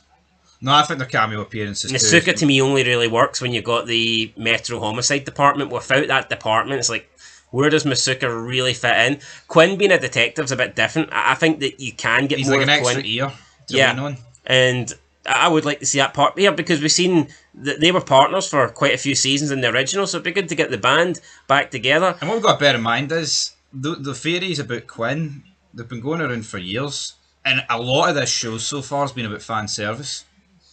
I wouldn't be surprised if they add it in that Quinn's known for years. I mean, possibly, but I don't know. Because like, see, I thought it was great seeing Trinity, Miguel, and Dokes, right? But I don't think without like the fan service and like the memes to a degree, those guys would have been brought back. True, but maybe they're trying to get this one right. Maybe they're looking at, the fan reaction wasn't great with New Blood, and maybe Original Sin people weren't as, maybe they weren't enjoying it as much as the showrunners wanted them to. So it could be them just trying to get Dexter right and going back to the original glory days and bringing back the best characters the series has ever seen. Speaking of characters, we are yet to get introduced to any of the big boys of the new villains. We haven't seen Peter Dinklage's character yet, so I'm a little bit surprised about that. We haven't seen the guy from Modern Family, Christian Ritter. We haven't seen any of these people. I'm assuming that we will get to see them in episode 4. That's what it seems to be setting up for, and maybe they shouldn't be rushing it, but I don't know. I just feel like that Charlie, that Uma Thurman's been in. I think she was in the first 3 episodes. I think she's definitely in this one in episode 2. I think she was in episode 1. She left the invitation to this guy in episode 1. Yeah, so she's been in all 3 episodes. It's just, I don't know. It's like the fact that they introduced her so early. I'm a bit surprised that we haven't seen Leon Prater yet. I agree. I think the good thing is though, but surely episode 4's coming. I do believe there's a lot of levels for this show to go because, like we've pointed out, they haven't introduced a lot of characters, and that's going to make it intriguing. But I just really hope, folks, that Batista doesn't die. But I think we're leaning very close to that now, man. Yep, I kind of wanted Quinn to go along with him, but Batista walks alone anyway. That's it, guys, for Dexter Resurrection. This one was called Backseat Driver. And Dexter managed to kill the Dark Passenger despite him having the upper hand, being in the back seat and having a big razor blade, razor wire wrapped around the neck of Dexter Morgan, or whoever he's going by these days. Jim Lindsay, that name doesn't work for me, but what works for me is a rating. And I will give it I'm going to get a 7 out of 10. I think I gave episode 2 a 7 out of 10. It's decent, but it's not blowing me away. I mean, I think it's enjoyable, and I definitely preferred the premiere because you got to see some legends of the show back. But I think the problem is you can see the differences between like the OG characters and like Harrison, like the new police. It's all for all to see, isn't it, man? The downgrade. Like, see when you see Masuki, Angel, and Quinn in a bar, it's like, oh, old times, this is great. Seeing you see Dexter interacting with all his old foes, fantastic. Seeing you see her dancing with her fucking headphones in does nothing for me, man. I'll get a 7. Yeah, and I feel like with the original show, it was very Dexter heavy, and when you weren't getting Dexter, you were getting other great characters that we enjoyed. With Resurrection, you don't really I'm just not a big fan of the Harrison scenes, and I don't care for these 2 new detectives, and I don't really care for Blessing Kamara either, and his Haitian family, so yeah, anyway, or Haitian even. So that's it, we'll catch you in the next one, 7 out of 10. Maybe there'll be a trailer promo for episode 4, if so, we'll react to that soon. Till next time though, let us know your thoughts down below and give us your rating. Peace. Call me red, or in Lowell's case, call me dead, as he becomes the first victim from this serial killer Buffy. Welcome back, guys, to Fog Entertainment. There's a feast on display, but Dexter doesn't care about any of the vegan crap. He wants proper meat, and Lowell was that first piece of meat. Tonight's the night, baby. What an episode, what a reveal, what a load of characters we got introduced to here. Yes, now, Lowell's death, I mean, let's be honest, we all kind of knew he was going to die first because he was the one that had what looked like a kill lined up, so we knew he was going to die probably. However, I think once he said to Dexter, tonight's the night, baby. I mean, the Dark Passenger, I mean, that other guy, Ronald Smits, he stole his name. and now this guy's stealing his catchphrases. Come on. Come on. If there's only room for one dark passenger, there's only room for one guy saying tonight's the night, baby. Yeah, he also hinted at like Mia might be stealing his code. I wonder what Al and the other guy's stealing off him. It's all gimmick infringement of the true OG. Yeah, you're not allowed to steal Dexter's shit or else you get taken out. So Harry, we start the episode, Harry doesn't think it's a good idea. I mean, to be fair, Harry doesn't really think anything Dexter does is a good idea. But he's adamant that him going to this serial killer meeting is not what Dexter should do. He's going to go and meet this group of people. It could be a trap. It could be anything. But Dexter doesn't think so. He thinks it's a good opportunity for him to go and basically, get some new potential victims on the go. Yeah, and some heavy hitters, not just, your run-of-the-mill killers. I mean, your top dogs at this stage. I mean, top dogs have went undetected, and it's an easy way of vetting them. Yeah, absolutely. And Dexter goes there and we get introduced to Leon Prater, who is played by Peter Dinklage. Now, Man of the manor. Yeah, now, despite what I think of Peter Dinklage as a person, I'm not going to sit here and say the guy's not a good actor. Oh, I think he is. I think he's phenomenal as Tyrion in Game of Thrones, and even in this episode here, I think he done a really good job. Maybe he wasn't, the man, the stature that Dexter was expecting, but, he quickly learns about him. Leon shows him around his, I was going to call it house, but that would be doing it a disservice. This is like talk about West Wings, East Wings. This guy's got this guy's built wings on wings. Aye. Anyway, he shows him around his house, and then more importantly, also he had to put Ronald Smith's fingerprints onto his thumb. I remember he cut his thumb off in the last episode, so he managed to, I guess, take a piece of skin, or maybe he took the skin off and he's wrapped it around his own thumb to gain access here. Charlie looked a little bit suspicious of Dexter, but I think maybe she's less suspicious and maybe just more protective of Leon, because, even when Leon hit the panic button, you've seen how quickly she appeared, but Leon shows Dexter into his, basically it's like a serial killer hall of fame. He shows him in this room, and we have all these pieces from serial killers, and then of course we get pieces from Arthur Mitchell, the Trinity Killer. We also had the table that Dexter's brother Brian died on, and we also have some blood slides too that Dexter touched. I've missed you, old friends. And then Leon tells him, "No touching, please." No, mine. Who's Leon to tell this guy? No, don't be touching your own slides. I tell you what, I know it's going to be a few episodes for now, but the reveal when Dexter tells Leon here, see half the stuff that's in that room. I want it back. It's mine, damn it. Yeah, so Dexter is taken back by all the cool memorabilia, and I think he killed in fours. He killed in fours, the Trinity Killer. It kind of reminded Dexter, I think, of the good times. It did, and I like the fact, you've got a lot of guys that are existing in the real world and in the Dexter world coinciding here in this one gigantic bubble. What a room. Leon then shows off the security, which is Charlie running out, and I'm thinking, it's just one person, that's no big deal, but then she radioed in, it sounded like the whole team was on the way. Yeah, so obviously this is well protected. Then we get introduced to more members of this group. We get introduced to Maya LaPierre, who's played by Christian Ritter. She goes by the name Lady Vengeance, and it seems to be she likes to go around killing sexual predators. So I don't know, maybe Harrison's trying to steal her gimmick, and that could be more gimmick infringement.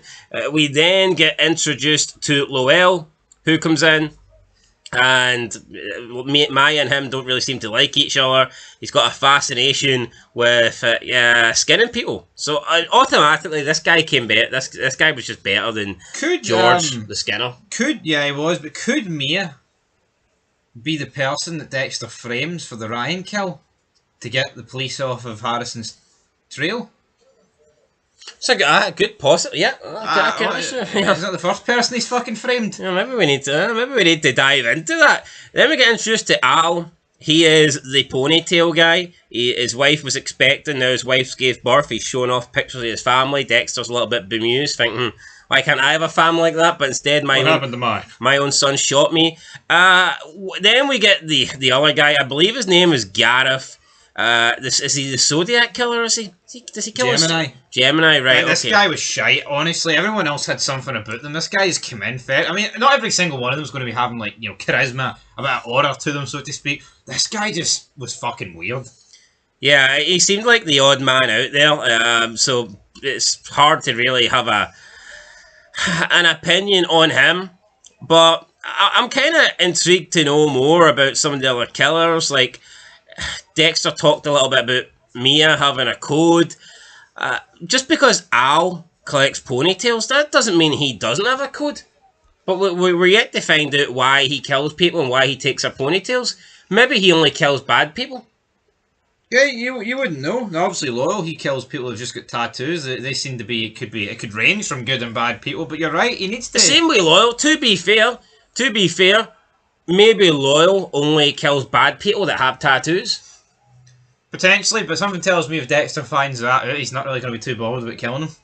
And at the dinner, Loyal literally made his own bed when he did the whole show and tell presentation. He told Leon that this is my next victim. They're getting a tattoo, should be finished within a couple of weeks, and I'll bring it fresh to you. And at this point, Dexter, who really hadn't, decided who he was going to kill, if he was going to kill anybody, that's pretty much forced his hand because unlike the others, he doesn't know when they're going to hit next, but he does know that Loyal is going to kill his next victim within 2 weeks when the tattoo finishes. So we see Dexter talking with Harry as well. Harry is, 1 minute he's like, don't go, and then he's annoyed that Dexter's making friends with these people.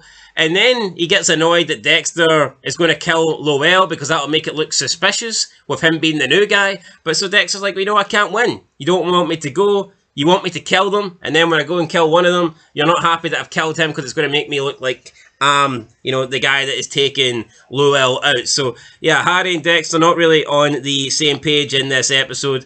We get introduced to pretty much a code that Leon has that if you turn your back on this group, you die. And that's what happened to the guy with the Negan-style spiked bat. He was supposed to be at this meeting, but he was demanding more money. So it didn't go the way he wanted it to, and Charlie has taken him out. Yeah, I didn't like that guy. I think he got killed by episode 2. Didn't have anything about him. Like, the other people here around this table, they've all got something about him. That guy kind of just rocked up behind Charlie, and he felt like an absolute nobody. But back to LOL, I thought it was going to be the Gemini guy Dexter was going to kill, but once this guy reveals that he's essentially planning to kill his next victim, Dexter's obviously going to go towards him. We then got the scene with the table, which I was a big fan of, because Dexter's about to tuck into some of the greatest pieces of meat you've ever seen in your life. But it turns out he's on the cauliflower, because guess what?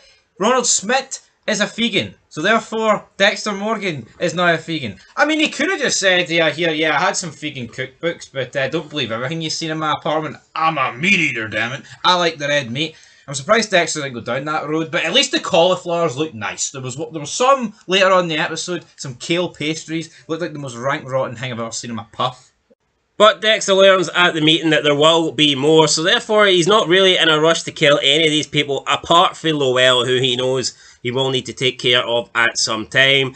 He befriends Maya, and then later we see them go out jogging. He kind of wants some more information about Leon Prater, but for me, if I was Dexter, I'd tend to be wanting more information about the killers, because he's came to the conclusion that Leon isn't a killer, despite him, being fascinated with serial killers and collecting all their trophies and memorabilia. As of right now, this Leon character, he doesn't really fit the code. Now, I get it, Charlie killed one of them, and maybe you could argue then Leon does fit the code. Maybe you could argue if he is given the order to kill someone, then he is a killer. But he himself is not getting his hands dirty, so therefore, I was a little bit surprised to see Dexter not try and take more of a focus on Mia and dive more into her. Reasons for killing, even though she does kind of explain her first kill and that if it was a bigger release than ballet. But yeah, we really don't know much more about the other killers, Gareth and Al, and we learn a little bit about Mia, but at the meantime, it seems to be Leon Prater who Dexter is fascinated with. And he wants them on the table, whether it be a big-sized table or a coffee-sized table. We'll have to wait and see, but we don't know if he does want him on the table, like he's not really... I know he doesn't meet the code, and that is the problem, but I wouldn't be surprised if Leon Prater did something in the past that warrants the code that Harry Morgan set up on Dexter, but we'll have to wait and see. He's never killed anyone, so... We don't know that. I mean, how many people in this franchise have said they've not killed anyone, but they've actually done it? Well, from what we know right now, he's not killed anyone, so... Yeah, but it's not the sort of guy you can just let live, and I think they're not going to want to make Dexter. Yeah, I don't know. I think if he had killed someone, he would admit to it because he'd want to feel like one of the gang. He'd want to feel, oh, I'm just like you guys. I've also killed. Well, yeah, maybe. Anyway, point is, I don't think Dexter will have very far to track down his next victim because there's lots of people sitting at this table that could certainly be laying on Dexter's table in the near future. So yeah, Batista is in New York. We see him question Harrison, and he doesn't want Harrison to go down the same route as his father. So Angel at this point, I think he 100% believes that Dexter's the Bay Harbor Butcher. I think he does as well, and we didn't actually see New Blood. I've seen an odd clip or two from it. Maybe there'll be more to piece it together in that gives Batista the more proof that we haven't really seen. I think he's known though since this show started. He was just being cagey when he first met up with Dexter. No, I would agree with that. That look when he did the 180 at the hospital bed, that was a look at, I want to bring this bastard down. I mean, in episode 1 we weren't really too sure, but just based on what we've seen Batista say, I think it's quite clear that he 100% believes that Dexter Morgan is the Bay Harbor Butcher. So, for me, he's done. Batista's going to track him down, and if Batista's onto Dexter, I don't know if that looks good for Batista and his, his longevity. I mean, this is rumoured to go 2 or 3 seasons. I just don't see how Batista can track him down for 3 seasons, without actually getting his hands dirty and finding out more that would put Dexter behind bars. But conversation with Harrison was good. A few name drops in there. Jamie Batista, she's got a PhD. She's a principal in a middle school somewhere in America, pal. And he's like, I got you that train set when you were 4, Harrison. The red train set. James for Thomas that he put la passion, la James. Amigo. And then Harrison just went on his way. He's like, this ain't just reminiscing about Miami, is it? And Angel's like, no. And he gives him his card. And then Harrison storms away to clock in. But Batista, he's on the prowl, man. He is looking for answers. And we got more of the detective lady. New York, I'm in New York. She's listening to the music. This doesn't seem right. The detective, or wee partner, comes in here. It might not be Harrison. It's too clean to be a kid of his age. And also, what do you make of Harrison's age? To me, the timeline doesn't make much sense. It's like 2022, this is set in. Guy was born in 2009. And Dexter is one of those shows that made a big point out of actually the dates. We've seen a lot of dates in the original show. So this, according to the timeline, Harrison's 13 years old, working in a hotel, and he just graduated from high school. Really? I've got the feeling he's about 19. Yeah, it would make more sense, wouldn't it? Wait, when did the show confirm he was 13? No, they haven't confirmed he's 13, but my point is, based off actual timelines, he is about 13. What timeline is that? He's born in 2009, and I'm not just going off what's the season it came out in, because in season 4, there's dates that say 2009 and shit, and then this is set in 2022, based off paperwork that's been shown in the show. Now, that's a pretty big flaw, to say that Harrison's like 13.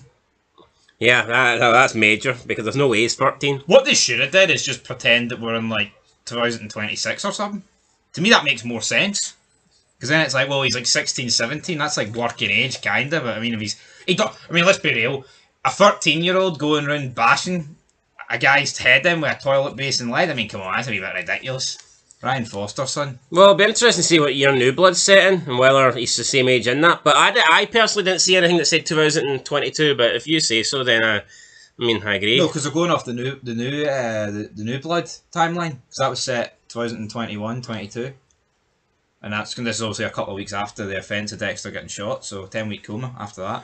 Interesting nonetheless, but he goes to pick up Big Ryan's watch and he keeps hearing it tick. Remind me of Jordan Chase. No, that rock star. Tick tock, tick tock. The police are coming for you, right? Batista goes and sits down with Detective Claudette, who I just cannot stand. I don't like this woman or her shitty partner, Detective Melvin. I mean, we've known the good detectives. Detective Batista, Detective Quinn, Detective Morgan. To go from them to these two people are on the same sort of level as Detective Miller. Seeing we say like good detectives, is this woman like a better detective, like in terms of the actual job than Batista? Yeah, I'm not even going to say and deny that, because Batista and Quinn were pretty fucking useless. But in terms of characters, she's so annoying, man. Would I have liked to have seen these two actually discuss what they know about Harrison, and Yes, but it's nothing we don't already know, so I understand why they didn't include it. But to be honest, folks, less of this woman, the better for me. I can't stand her with her headphones on. Yeah, she just, I don't, she's just not likable. But here, she's chasing down Dexter, so maybe it's good she's not likable, because I want Dexter to win. Right, then Dexter sits down with Lowell, and Lowell's like, you know what, I'm actually going to have to take a wee rain check on this one, because I've got my next kill, and we see him spying on his next victim, who's just finishing up her tattoo. He predicts that in a couple of hours she'll be finished, and he'll be ready to take the kill. Later that night, we see him sneaking up on her, but Dexter's sneaking up on him and takes him out, and then later he wakes up on Dexter's table, and he is amused that Dexter's already breaking Leon's rules, but he finds out that, here, this guy isn't Ronald Smits, he's Dexter Morgan, the Bay Harbour Butcher. Yeah, I tell you what, man, this is a great reveal here for Dexter. Like, yeah, I mean, he could have let it breathe for a little bit, but this guy's probably thinking, oh, you've just broke the code on day one of our wee get-together with the serial killers. What have you done? He's going to have you dead. And then the big reveal that here, I'm no some jobber that's killed a bunch of taxi men. You know, like 7 of them. I'm the Bay Harbour Butcher. And you see the guy, like, the realisation on his fucking face here. Because he's obviously, he'll be aware of it. And I'm sure he's seen the blood slides in Leon Prater's, like, basement. Well, I say basement. The basement. That's this service, man. The Hall of Fame room. Absolutely. So, R.I.P. to Lol. Good character. Tonight's the night, baby. Dexter even mocking him there. And he brings back the iconic blood slides. I'm all for it. What a kill. Yeah, I mean, this should have shown Lol that it was the Bay Harbour Butcher he was dealing with, but he kind of mocked Dexter for the trophy he was taking when he seen him take the blood slide, but then Dexter reveals here, this is my motto. I am the Bay Harbour Butcher, and yeah, just stabs him through the chest. So yeah, that was good. I mean, I like Lol. I thought he was a decent character, and would have preferred if he lasted another episode or two, but wasn't to be. So yeah, he's gone. He's out of here. He's done. Next time Leon has another one of these get-together family serial killer feasts, then we're going to have another empty table. So, empty chair even. That is the problem, folks. I mean, maybe one of them disappearing, not much will be made of. But I mean, how many of these people can Dexter realistically kill before Leon goes, hold on here, this new guy rocks up and it's only him at the table? What's going on? Yeah, could we very well see this next meeting and only Dexter shows up? That would be pretty interesting. Not a lot else happened. He had Harrison over at Elsa's house. She wants him to. She says she can sleep on the couch. He tries to kiss her. She kind of pulls away, and he's like, "Oh, I fuck up everything." And then we just see him run off into the middle of the night. So I don't really know what's happening there. I think they're watching more Drew Drag Paul Race or whatever it's called. An absolute load of shite. She also revealed to Batista that some guy got killed in the hotel and that Harrison was a murder suspect. That makes Batista confront Harrison again. He tells Harrison about the conversations that he had with the NYPD, but he tells them he didn't mention anything about Dexter, him being the Bay Harbour Butcher. But Batista was good. Probably the best detective work he's used in the franchise, in my opinion, because he lets on to Harrison that Dexter's dead. He's like, oh, I was up at Iron Lake. He's done. He's done for. He's dead. It's all right. You can give up your old man. You can admit he was a serial killer, but Harrison doesn't do that. Because this would have been the greatest chess move from Batista to whip this out. Yeah, but he kept his cards close to his chest, and I mean, Harrison still thinks that Dexter's dead, so there is that. And then when he feels bad towards the end of the episode, he's going to turn himself in, and he is prevented from doing so by none other than his dad. And Dexter tells him, wait, Harrison, don't do it, stop. Harrison turns around, sees his father, and the man that he thought he killed is no dead. He's alive. So good ending to the episode. Good episode overall. I enjoyed it. I'm going to give it a 9 out of 10. I'll give it a 9 out of 10 as well. As for Blessing Kamara, I think we got like a wee shot through the window outside for Dexter. He's like, these aren't my type of people. And then he just Yeah, he says they're good people, but they're not his type of people. Personally, I just don't like them. Here, are they good people? Yeah, but are they good characters? No. No, not good characters. Dexter living in the basement is as good as it's going to get for these people. But yeah, the 9 out of 10. Best episode so far? Was it better than episode 1? It's close. I think it's episode 1 and 4 so far are the two to beat. Definitely great episodes. So yeah, and I love the throwbacks to the Trinity Killer and the Ice Truck Killer and all that stuff. That was brilliant. That was great. Could we maybe seen another wee scene from them? It would have been good, but yeah, it didn't happen. Yeah, interestingly, no Brian Moser flashback though in episode 1. We got to see Trinity, we got to see Miguel, Dokes, no Brian Moser though. Could we have seen like a cameo for Brian here? Potentially, but I think they'll probably save it for when Dexter maybe reveals to Leon about the table. And he'll imagine Brian or something good like that. Maybe. Anyway, guys, 9 out of 10. Let us know your thoughts down below for Dexter Resurrection. This one was called Call Me Red. Till next time, peace. Lady Vengeance has another trophy, but she did not kill to earn it. Ryan Foster's watch may be going tick-tock, tick-tock, and that is the sound of Maya LaPierre's life ticking away behind bars. Welcome back, guys, to Fog Entertainment, here to review Dexter Resurrection Season 1, Episode 5. This one was called Murder Horny, and Lady Vengeance was horny for a murder, but in the end, Dexter set her up for a murder that she did not even commit. And you got that right. You said that she would actually be revealed that she just likes killing. Well, we both got it right. You said he would set her up and I frame her, and I says that she probably kills men that are innocent, and we were both spot on the money, so there you go. Yeah, we were. It's not like they revealed everything in the promo. So we got it bang on the money. See if you want to know what happens in the next 5 episodes, subscribe to us, guys. Like and subscribe. $10 super chat, you know the score. Dex, you've got Batista sitting in the hotel room, right, for like a 30-second Wait, we're better than Batista. I know. we know everything that's happening. We don't walk alone, we walk together. See that wee TikTok push? That's like, Jordan Chase said that years ago. Batista doesn't even know who fucking Jordan Chase is. Batista's behind the white, isn't he? Like, I know, he needs to get his act together. He's not quite black, but he's certainly behind the white. Anyway. I mean, Dexter's, they're all killing people, man. Serial killer table, and Batista's sitting there watching Freeview TV in the hotel. What the fuck's he doing? Second-hand news, Batista, what you doing? Come on, pull your finger. Last episode he was pally-pally with the NYPD. Now he knows hee-haw. He's just getting further away. The trail's getting colder. I know, he needs to fucking stick it in the microwave. Yeah, anyway, right, so we start this episode with a little reunion between Dexter and Harrison. Harrison's shocked that Dexter's alive.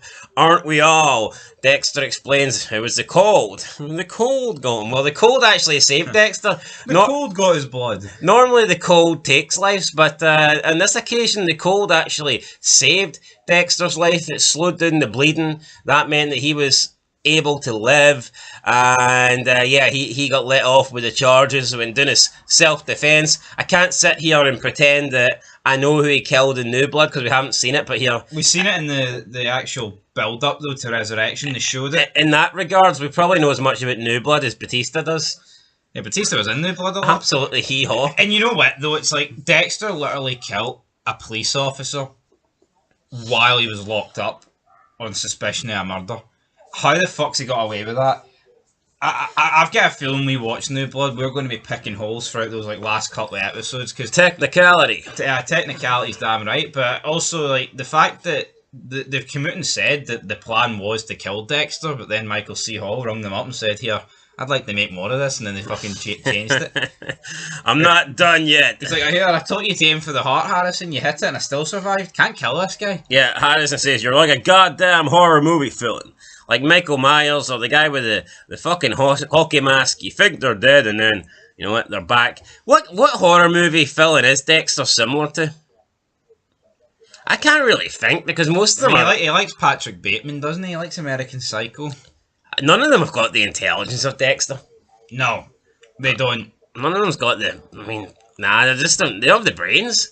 I mean, Dexter's a blood splatter analyst. Those guys are good at splattering blood, but Dexter's good. There's a lot of people that he's took a wee bit of, like looked at their methods, and he's took a wee bit drips and drabs for each, like, of course, the history of television and movies. But at the end of the day, he's his own fucking guy, and he's the guy. Yeah, he is the guy. He wants to get back on a right path, I guess, with Harrison, but Harrison needs his space, so they go their separate ways. Harrison has a conversation with the detective. She basically contacts him because he phoned her, left a voicemail on her phone, and he tries to spin it that he was just looking for the victim's, I guess, number so he could call her and say that he's not a real hero.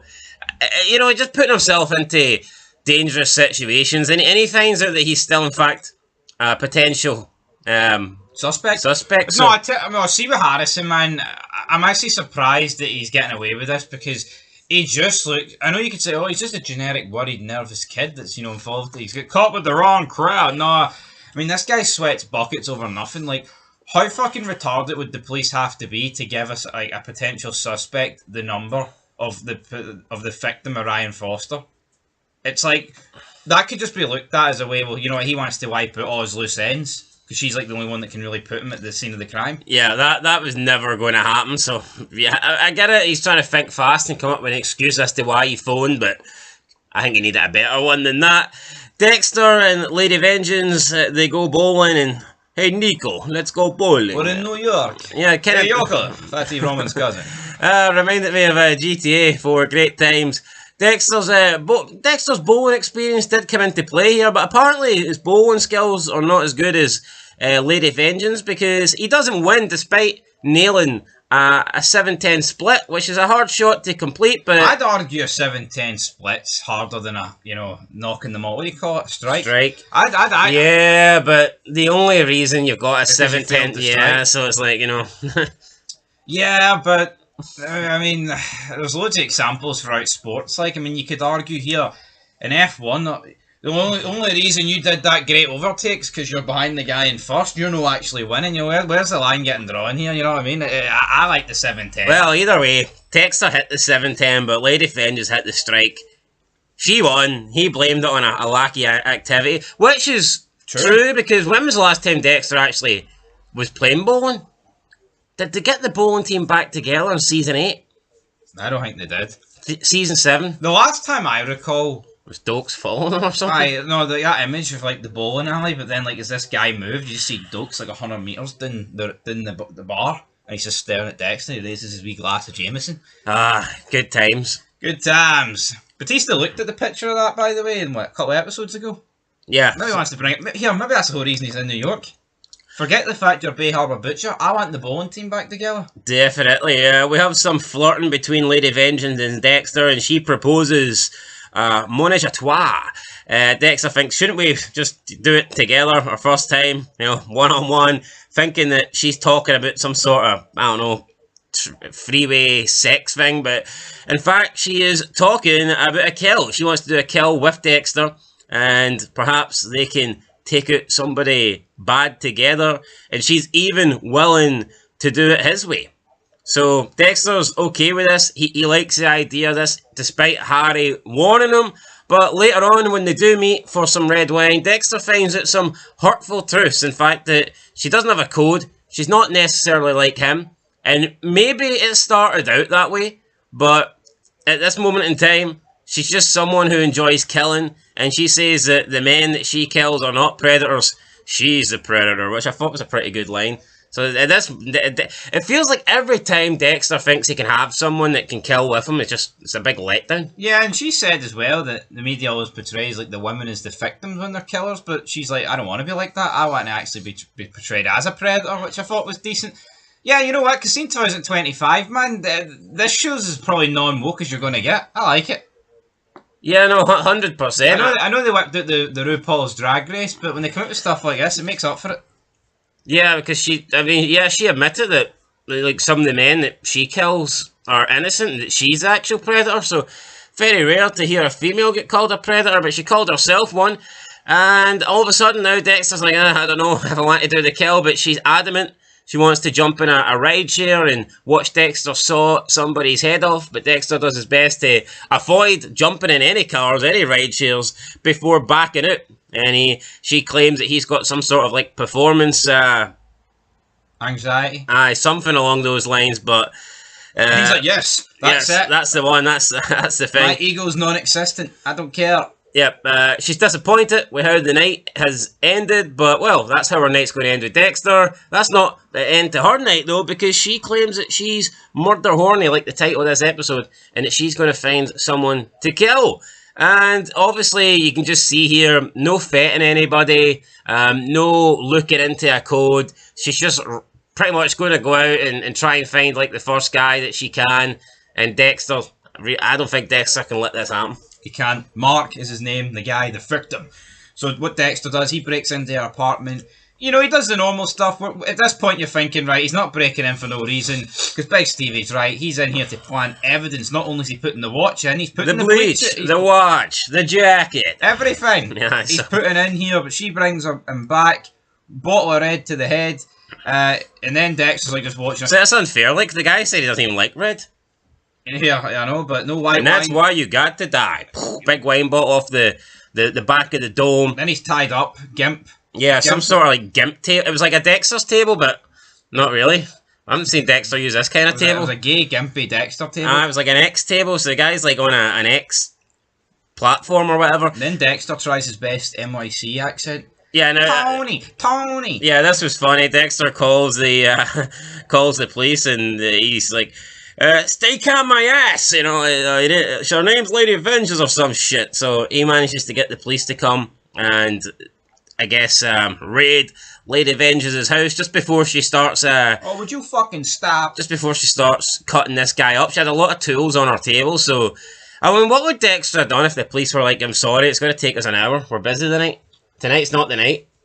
Yeah, that is the problem. Would Dexter had to put his wee Superman cape on or something and fly through the fucking window? I don't know. I feel like he might have done that, but I feel like Dexter was almost willing to let this guy die as long as like she got arrested in the process. But I don't know. Yeah, it would have been interesting to see nonetheless. But either way, I mean, this just works perfectly. It gets her off the streets. It also saves Harrison. It points out evidence towards her, and it doesn't raise any suspicion around the killer's table because one's dead and one's in jail. Absolutely. So that's her gone. She gets arrested. She's taken into custody.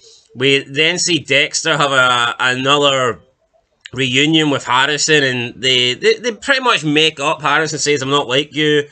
And Dexter is willing to accept that. He doesn't want his son to be like him. He just wants his son in his life. And that's probably the best case scenario, rather than Dexter try and mold Harrison into what he is. It just gets complicated. Dexter has always worked better on his own. And I just don't see any reason to add people to the mix. And if he teams up, even if he does, first of all, Dexter is aware that being him isn't great. He doesn't necessarily like the way he does have this like dark passenger on this code. So why would you try and mold that into? Why would you try and mold your son into that same kind of person? And just safety wise as well, you look at Harrison. He doesn't cover his tracks like Dexter. Not only could he potentially get caught, could get Dexter caught. Plus, if there's two people committing kills, you're leaving behind two sets of everything. Two sets of handprints, two sets of footprints, two people that could leave evidence behind on the scene. So it just makes sense to me that Dexter can have a relationship with his son, but it not be this father-son killing duel. Harrison's no cut out for it, man. Like, yeah, Dexter, Original Sin, which we saw a few clips of in this episode, yeah, he's a wee bit rusty. He's not rusty, but he's a wee bit inexperienced and all those types of words. But at the end of the day, is Dexter could lie from the get-go and was a natural at it. Harrison, under like the slightest bit of pressure, is arsefolds. Absolutely. They then see Batista watching the 9 o'clock news, and Lady Vengeance has been arrested for the kill of Ryan Foster. And at that moment, he just turns around and looks at his little detective board because he's thinking, I'm pretty sure that was Dexter that done that. But apparently it was Lady Vengeance, so... And Dexter knows as well with the conversation earlier with Harrison that Batista's onto him. Yeah. He's my white whale. It's all over. To me... Will Batista maybe pay Lady Vengeance a visit in jail? Potentially, but someone else that paid her a visit was Charlie. We've seen her telling Prater that Lady Vengeance has been arrested, there's a problem, but Prater says, don't I pay you to take care of problems? Pretty much not even acknowledging it. We also seen Prater have a dinner with some sort of interviewer talking about his life and how he's gave millions away to foster homes. It's like, give some to us. Oh, come on, big man. I'll adopt anybody if you're going to give me $5 million. Come on, big man. Yeah, so man. We see Charlie sit down with Lady Vengeance. Lady Vengeance says that I'm not going to do anything. I'm not going to demand money. I'm not going to try and hold any leverage. I'm not like that. And Charlie says that Prater appreciates it and he will make sure that her stay in prison is as comfortable and as short as possible. I actually thought when Charlie was coming here, she was going to try and help get Lady Vengeance out. But I don't know. That sounded like she was going to basically get her killed inside. But Lady Vengeance Is that? Do you think that's about right? I agree. Lady Vengeance implied though that here I'm not going to give it up anything, so don't worry. But then Charlie's like, well, you know what? You're going to be very short here in here, so don't worry about it. As you said, she's going to kill her. So if you were Lady Vengeance, it's like surely the code goes out the window here of like protecting this group. Because if you're going to be killed by that group, why would you protect them? Going to make for a few interesting episodes ahead. Yeah, I mean, if people as rich as Liam Prater, I'm sure have reached to the inside, and if they kind of want someone dead, I'm sure they could make it happen. Who knows? Maybe he's got Big Terry on the payroll. Because yeah, Terry for the Mayans. No idea what the actor's called, but he was here. Jobbed at Sam Dino, last spot at NYC. Aye, so there you go, Big Terry, Mayans MC legend, so to speak. So we will maybe discuss that in a separate video. But that's pretty much it. I think that's everything covered here on episode 5. Yeah, I can't really recall anything else. I mean, it was good. I think it was a bit of a backward step for the last episode, but I think that was natural because that last episode's got like a 9.8 on IMDb. Yeah, which is extremely high. I'm not going to be rating this a 9.8 out of 10, but I will give it a 7. I thought it was a good episode, and again, just excited to see what happens next week. Yeah, I'll give it a 7 as well. Would have liked a wee bit more Batista. Would have liked a wee bit more involvement with the other serial killers, but I do believe that they're going to have to come to the forefront now. Like, see, when we're having the dinner table and there's only 3 of them around the table, man, you're going to have to do something with them. It's going to be a bit awkward, isn't it? Because that Gemini guy's just not got anything about him. There has to be something, missing piece of the puzzle there. Yeah, I mean, not even that, but the other guy that got the baseball bat in like episode 1 or 2, he's no longer there either. So like, the table that Prater would have been sitting with 2 dinners ago has been cut in half. Maybe we'll see more people get at it, but then it's a whole trust thing. You have to vet people. Absolutely. Anyway, 7 out of 10, guys. Make sure you hit the like button, subscribe. We'll be back later with more theories, more content. Hopefully get a trailer reaction for episode 6 as well. But that's going to do it. See you next time. Till then, peace. It was double trouble for Dexter as we find out there's not just 1, but 2 Gemini killers. Welcome back, guys, to Fog Entertainment, here to review Dexter Resurrection, episode 6, Cat and Mouse, and we get a shocking surprise at the end of the episode. Just when you think Dexter had taken care of another one of the killers, just when you thought he had eliminated Gareth, turns out that Gareth's back from the dead, or at least his twin brother is. A little bit of twin magic, and phenomenal it was, man. A twist I didn't see coming. I did think he killed him a wee bit abrupt, but I thought, man, maybe he just wants it off these guys. The case is closing in, so to speak, but they're dropping like flies. Prater's list of killers, his little group, they are, ever since Dexter turned up, they're just falling away. No, they are falling away, but this is a thing that I've never seen before in television, man. I mean, Dexter, considering that this is what technically, well, it is the 11th season overall, if you factor in Original Sin and New Blood. This is something that's so refreshing to see that a show, like, reinvent itself, isn't it, though? Like, I feel like, I'm surprised they didn't produce something like this in the earlier seasons of the show. But it just shows you, even after all these years, they can come up with brand new fucking ideas. I mean, we always bang on about The Walking Dead and that show. When did they ever reinvent themselves and come up with, like, new ideas? There's nothing of the kind, and I thought this was a phenomenal twist. Yeah, it was, and because when Dexter originally kills Gareth, you're thinking, I thought he was going to be the main bad guy of the season. It seems abrupt that he's, getting killed in just episode 6, but we get the reveal that there's actually 2 of them.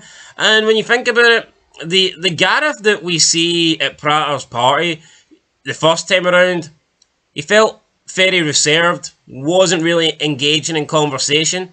Whereas the one that Dexter met for a second time, I'm assuming that was the other one, he did seem more talkative, and he did like explain himself, and obviously panicking that he may be getting outed by Mia. But looking back at it, you can kind of see there's 2 different personalities in there. I'm assuming that was the 2 different Gareths, but yeah, Dexter thinks he gets rid of one, but no, the other one comes back from the dead, and it was a great ending to end Cats and Mouse. But We begin with Dexter and Harrison. They're beginning to bond a little bit. Dexter has to go to the funeral of Prudence, who has died. Prudence obviously being Blessing's mother. I'll just put it out there. I don't really care for this family. I feel like they're just shoehorned in because they're Dexter's neighbours. I don't find them entertaining, and I know they're supposed to have this sort of like happy be lucky. Oh, we're a big family. We're very supportive and welcoming to other people. I do not enjoy. I said 1 bag of ice, you idiot. I said 1. You brought 5. It doesn't. Fuck you. It doesn't do. Right, Nico Bellic. It doesn't do nothing for me. Dexter! No, it doesn't do anything for me. I mean, it's alright, right? Like you said, they're a happy family. It kind of makes them like a nice change. Like, I understand why they've went for it, but I do feel like 6 episodes in, we don't need to keep seeing them. Yeah, if I never seen them again, I wouldn't be bothered. I thought they were initially just getting introduced just to be Dexter's neighbours and just for Blessing to basically get Dexter a foot in the door in New York and get him a job. I didn't realise they were actually going to be like a part of the show and they were going to have just more. They've got more scenes than I thought they would. They're a bit like, I mean, they're not like the neighbours in terms of like Elliot, where he's kind of more like a background character that had like the odd little scene with a main character. I feel like the Kamara families had the more scenes than I'm comfortable with. But anyway, we say goodbye to Prudence. Dexter takes one of her cats. They all say they're good. It was just weird. Dexter's having to say what he's going to miss about her. He barely knew her. And it's like, oh, that was such a lovely speech. And it like wasn't. It really wasn't. Dexter said the bare minimum. And he's never been good at that. And Blessing's like, oh, that was such a wonderful words, Dexter. And I'm sitting there thinking, really? Was it? It wasn't. Just felt very forced. So, yeah, I'm not really interested in these scenes. A scene that I was interested in, though, was Elsa's landlord, because he is none other than Big Bobby from The Sopranos. What about that? How about that? Big Finny at the door. He's aged. Well, everybody's aged. I mean, the last season of Sopranos was about season 2 of Dexter, so if you compare him and almost Dokes, 20 years ago. If you compare him and Dokes, who's aged the most? Black Magic. I'm going to go with the Guinea Magic's no played it. No, so Harrison babysits for Elsa because she's doing a double shift. Elsa's baby daddy went out for a pint of milk, didn't come back. And now Harrison Morgan is playing the simp who, I mean, he tried to kiss her a few episodes ago and she fucking retracted like a turtle hiding in its shell. And now he's like looking after, this kid, Dante. From the hood. But you notice the difference though between like the two shows. Like Dexter uses Rita as a cover because she's weak and she's broken, and he's like, yes, I can use her. She's been assaulted. She's been this. She's got 2 kids, single mom, abusive ex-husband. I can exploit that. But here it's Harrison's like falling in love, wanting to help. Like yeah. And obviously Dexter, did he fall in love with Rita? Yeah, in the end he did. He married. They had a kid with her, right? Harrison, that's Harrison. But if you can't see the difference of like the narratives they're trying to like push here, then you can see it. That's what I will say. I'm not even convinced Dexter loved Rita. No, I think he loved Hannah more. Yeah, I would definitely agree with that. But he definitely cared about her. No, I think he cared. Well, he cared, obviously. I think he cared about some, but I don't know if I use the word love, but anyway, yeah, so there's mold. This little kid, Dante, he's got asthma or whatever. I'm not paying because he's not coming out fixing the mold. I mean, tell you what, right? This is not the correct way of handling it. Aye, so she's not paying the rent. The landlord comes looking for the rent. It's Big Bobby bashing at the door. You fucking slow kid.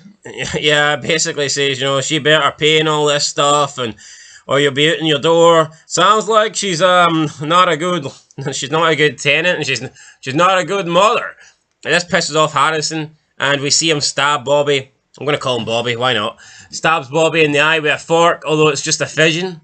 He didn't actually do it, but he wanted to. He wanted to do it, and that was the main thing. And Harrison then meets up with Dexter, and he tells Dexter what he was going through and what he wanted to do.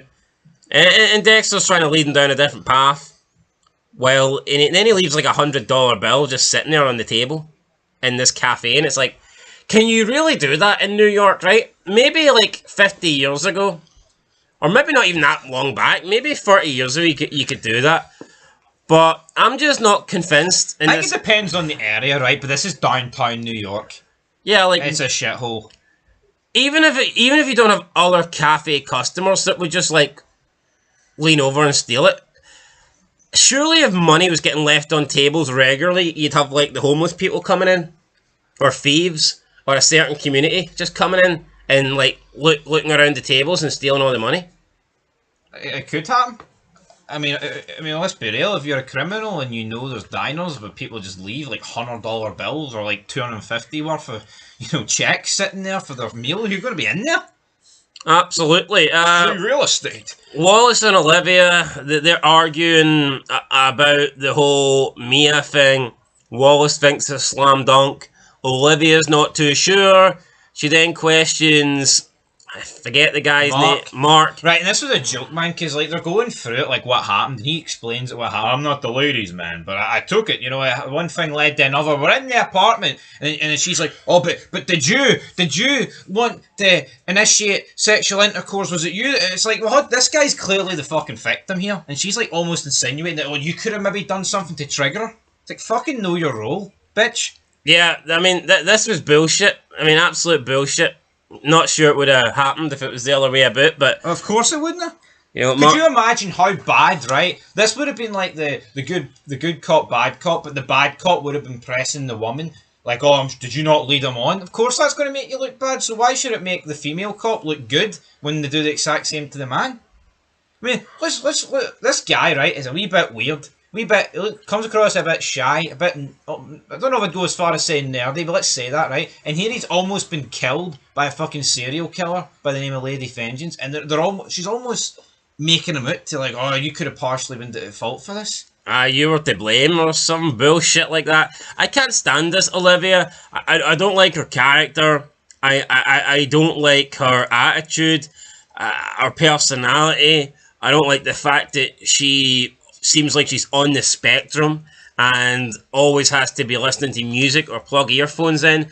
She's extremely fucking rude, the way she just like cuts people off and has no regard really for their opinions or how they feel on the matter or their emotions, as we've seen with like Mark here. I don't feel like she really treats this Wallace guy as her partner. More like he's a lackey. He's like a coffee bearer or something like that. He's just the guy that fetches the caffeine.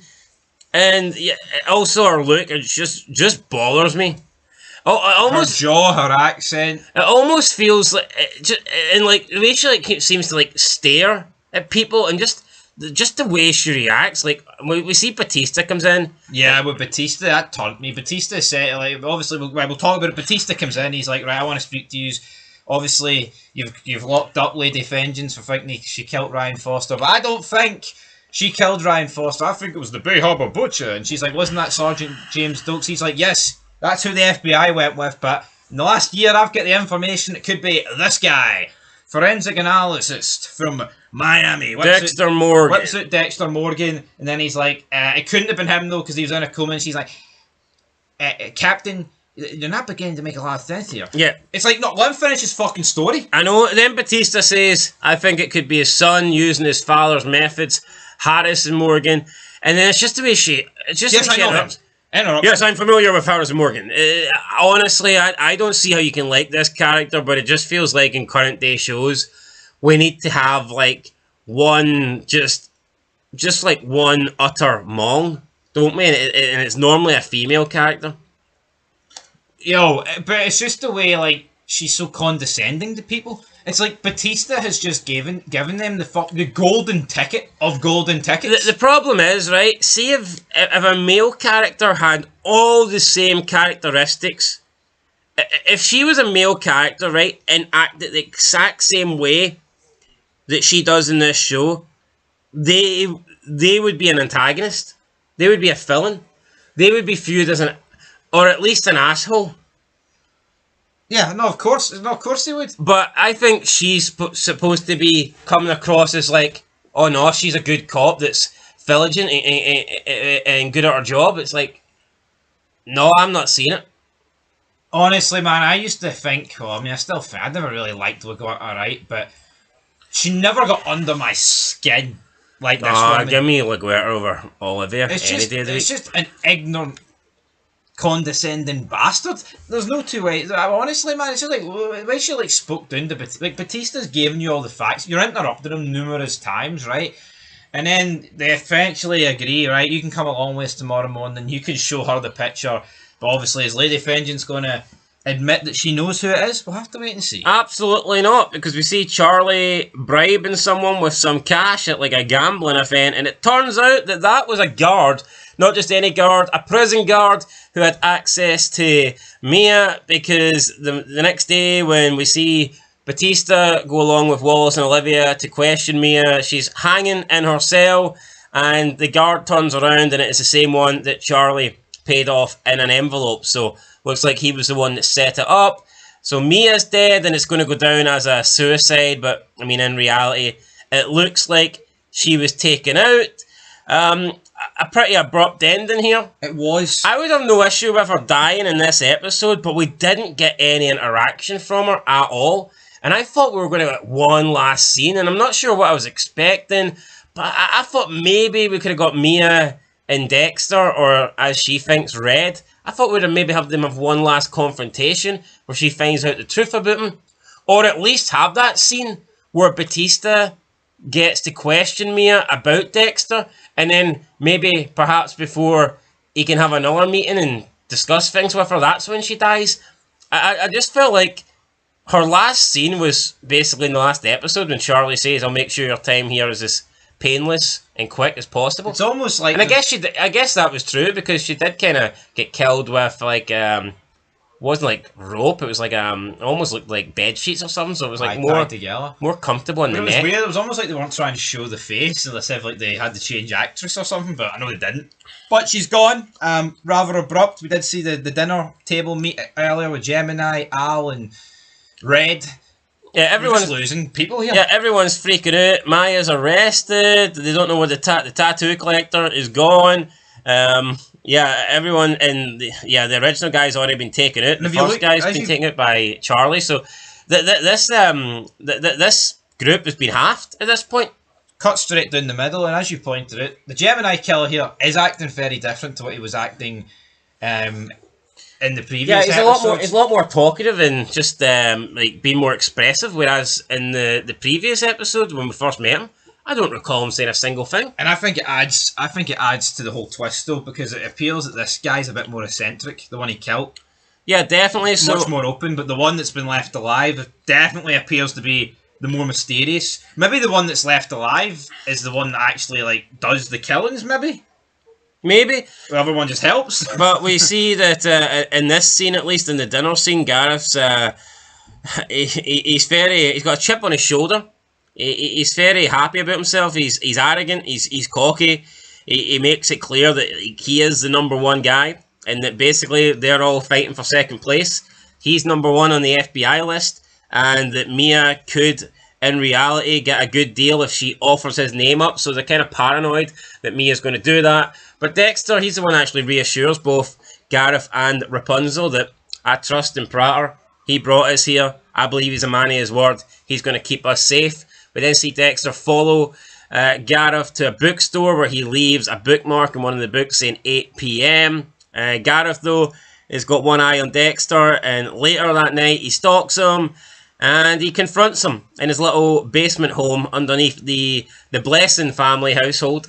And after a conversation, Dexter basically says that he's like starstruck with Gareth, just playing into his ego, stroking his ego, saying that I want to learn from you, all this stuff, pours him a gin and tonic.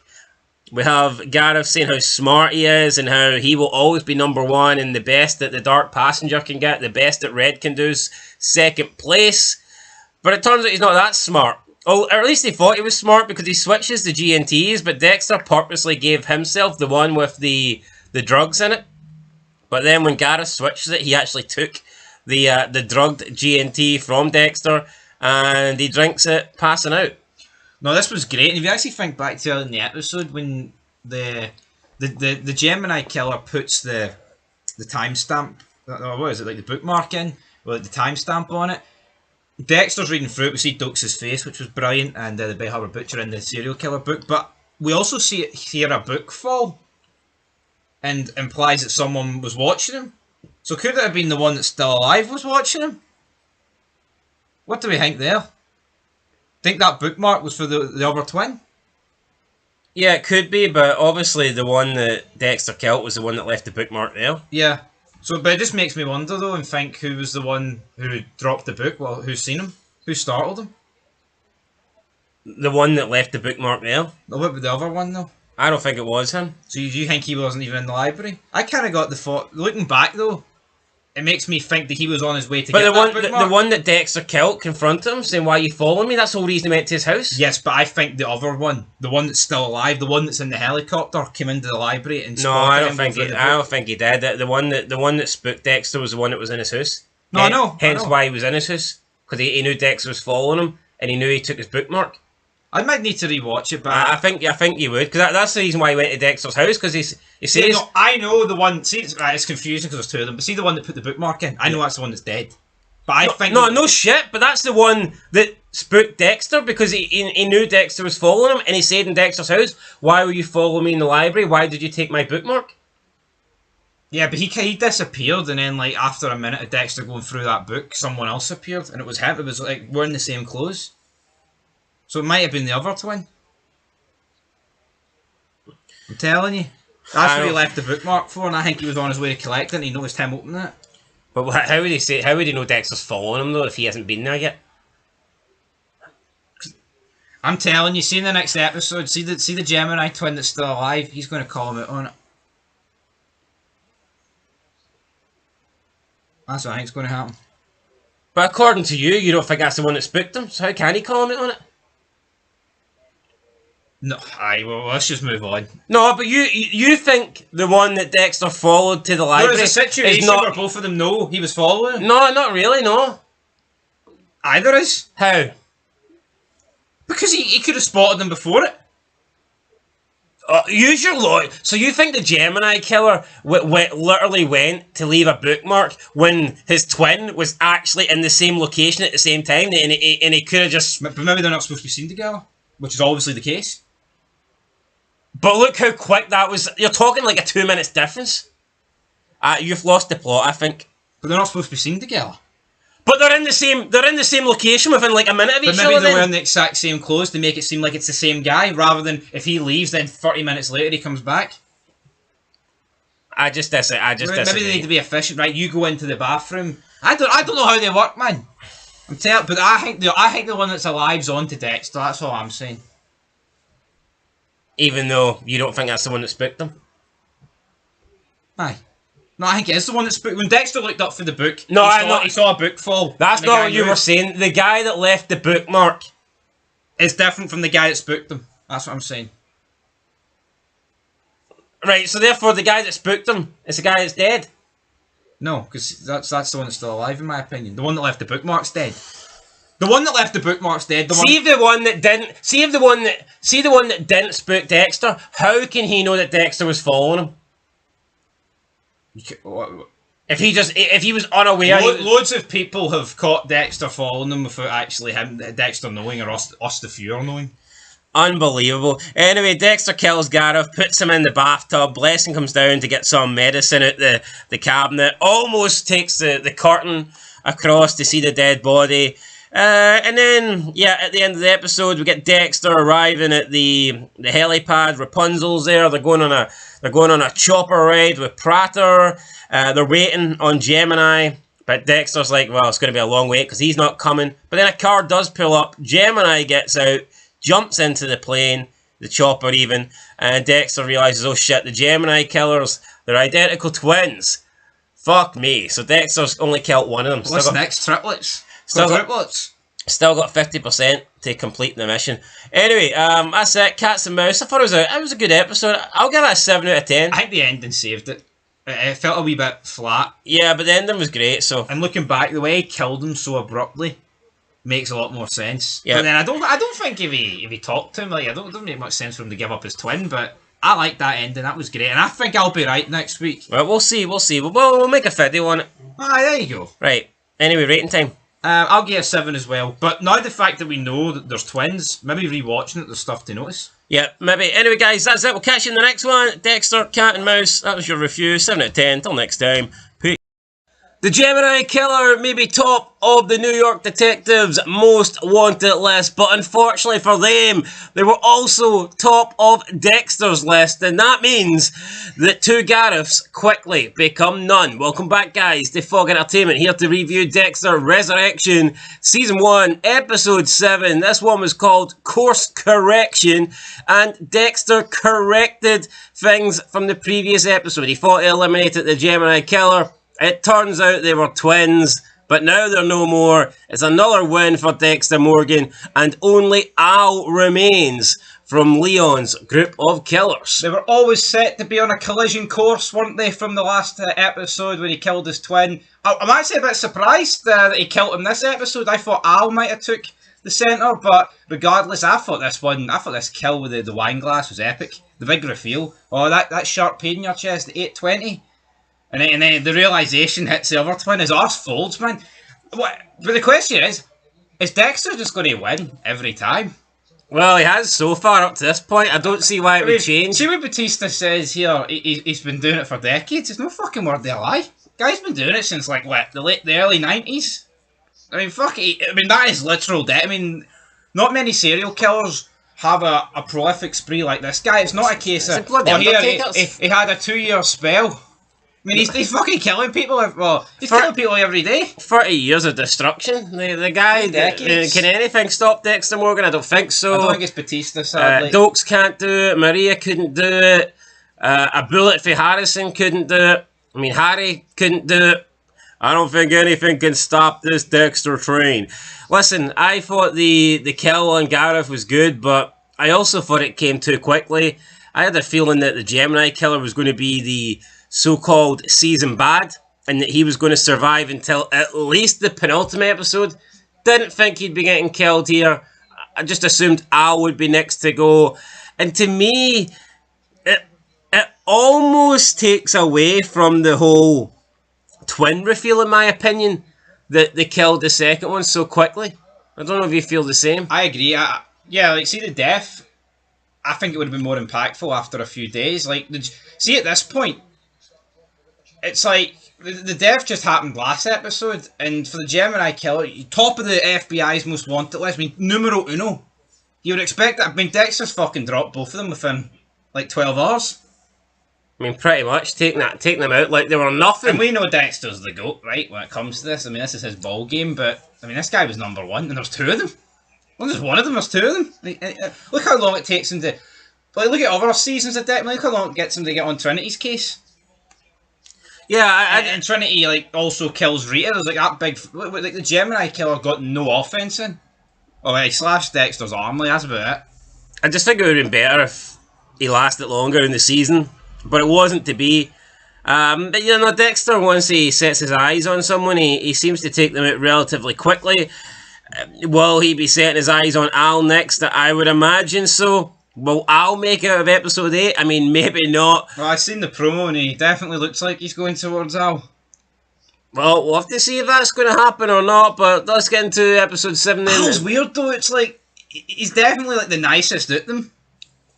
Oh, that's not going to buy Dexter. It's not going to buy him a pass for Dexter, like, is it? Yeah, but do you not feel like with Al, I don't think there'll be many fans watching the show going, oh yes, Dexter killed Al. I feel like with pretty much everyone else, you can understand it. Yeah, anyway, we get the dinner party. Leon tells the guests that Lady Vengeance has unfortunately took her own life. I mean, based on what we've seen here, it didn't really give us any more clues as to the theories that maybe she's still alive, but I'm beginning to think that, you know, she might just be dead. Although, with the Gemini Killer being taken out so early, could we get... It could open the door for her. I agree though, everything just kind of rather ended abruptly with her, and I mean, we literally made a video last night discussing it. I'm not convinced, man. I believe they could bring her back, but at the same time, it's not like they've been shy to kill people in this series. Lol lasted an episode, pretty much. She didn't last that long.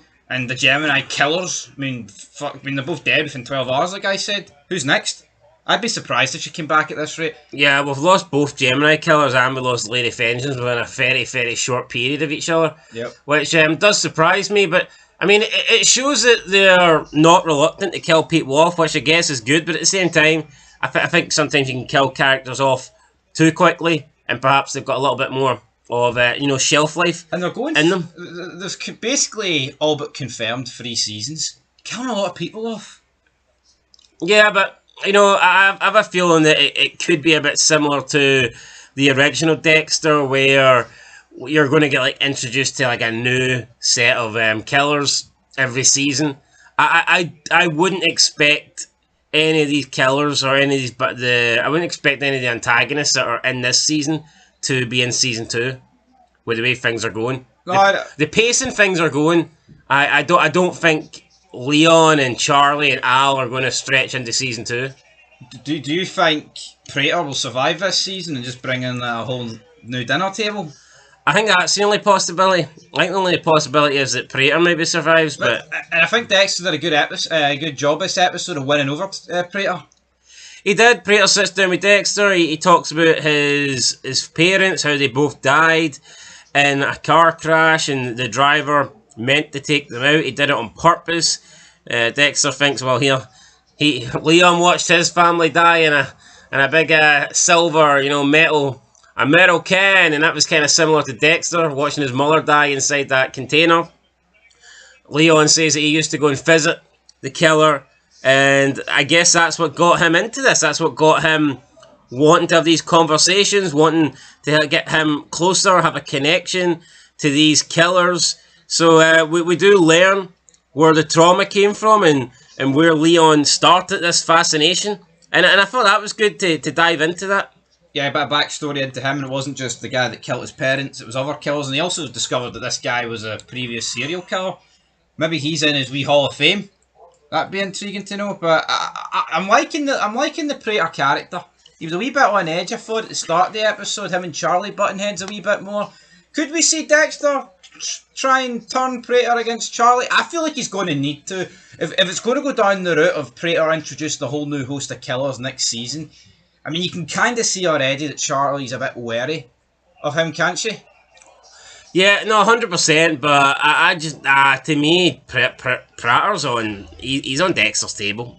Aye, the wee coffee table, man. Yeah, I've noticed, with the Gemini killer and, with Lady Vengeance, there's been no, I'm the Bay Harbour Butcher. They're going to be saving that for when Praetor's there and the big grand reveal. I believe so. We have Dexter then talking to the Gemini Killer, and he slowly starts revealing the Gemini Killer's secrets, and he can't quite believe it. Dexter knows that there's 2 of them. The Gemini Killer's kept this secret from everybody, but Dexter somehow knows it, and that comes as a major shock to him, because he's had people convinced, whether it be the detectives, whether it be Praetor, whether it be anybody. Everyone has thought that the Gemini Killer was one person, but Dexter knows that they're twins. And you can see, I think, the Gemini Killer begins to slowly unravel. No, he does. Just the fact that Dexter knows his secrets. Like I said last episode, so the guy that spotted Dexter when he opened the book was the guy he killed. Because this Gemini had no idea Dexter even followed him. Which I've said in the last episode review, but you're right, the gears were going round. He was startled at first, he was kind of warming up to the idea, oh, this guy's just a fanboy, I'm number 1. But then when Dexter laid it on thick about the whole twin business, is it true the twins feel the same pain? And Dexter's just gearing him up, man, setting him up for failure. It was utterly fantastic. And sharp pain in your chest, 820. Then I think he said something about the furnace a wee bit later than that. And as at that point, the penny drops. They get into it. The wine glass smashes. Gemini manages to cut Dexter a few more inches. He could have died, Dexter. But here, Dexter's a lucky man. He gets the upper hand. Right into the jugular. Picks up another bit of glass. Into the jugular. Done. And you know what? Set it up perfectly. You'd Praetor and Al and Charlie watching from afar. Gemini started on him. Perfect alibi that way. And also, he pins Lol's death on him. Dexter is the fucking king. He's spinning the truth, man. The guy... There's no better character ever. No, absolutely. He's so smart. He's just like I know a lot of it is premeditated, but even when we see later in the episode, like the way like he makes Batista, he unravelled after Dux and Maria. He did the exact same stuff with Maria. He tried to make it look like she unravelled after Dux's death, but the reality is, they never really suspect that shit. But he's trying to place doubts in their heads, like Batista's been off the rails for years, suspicious of people. Manipulation. Reality Mind is, games. I mean, once Dux died, it's not like Batista throughout like the 5 seasons of Dexter after that was on Dexter's case. I mean, Batista didn't really give a shit. He thought it was Dux. Everyone thought it was Dux. Yeah, but Dexter's so good with spreading the truth. Great death, great scene, but I agree. I would have liked to seen a bit more from the Gemini killer, especially when you factor in he's top dog, but Dexter's top dog. There's only one room for one dark passenger, not one number one killer in New York. If Dexter's in New York, then everyone's taking a back seat, unfortunately. Yep. Only problem is when he takes out Al, he's not going to be able to use Gemini as the as the scapegoat because he's killed Gemini now. But listen, Al, I think you're on borrowed time. Oh, aye, yeah, he will be dead. If Al makes it into episode 9, I will be surprised. I think he's done, and I've not seen the trailer for next week, but I think he's done. We did get a look into how Al kills his victims. Yeah, GoPro strapped to his head.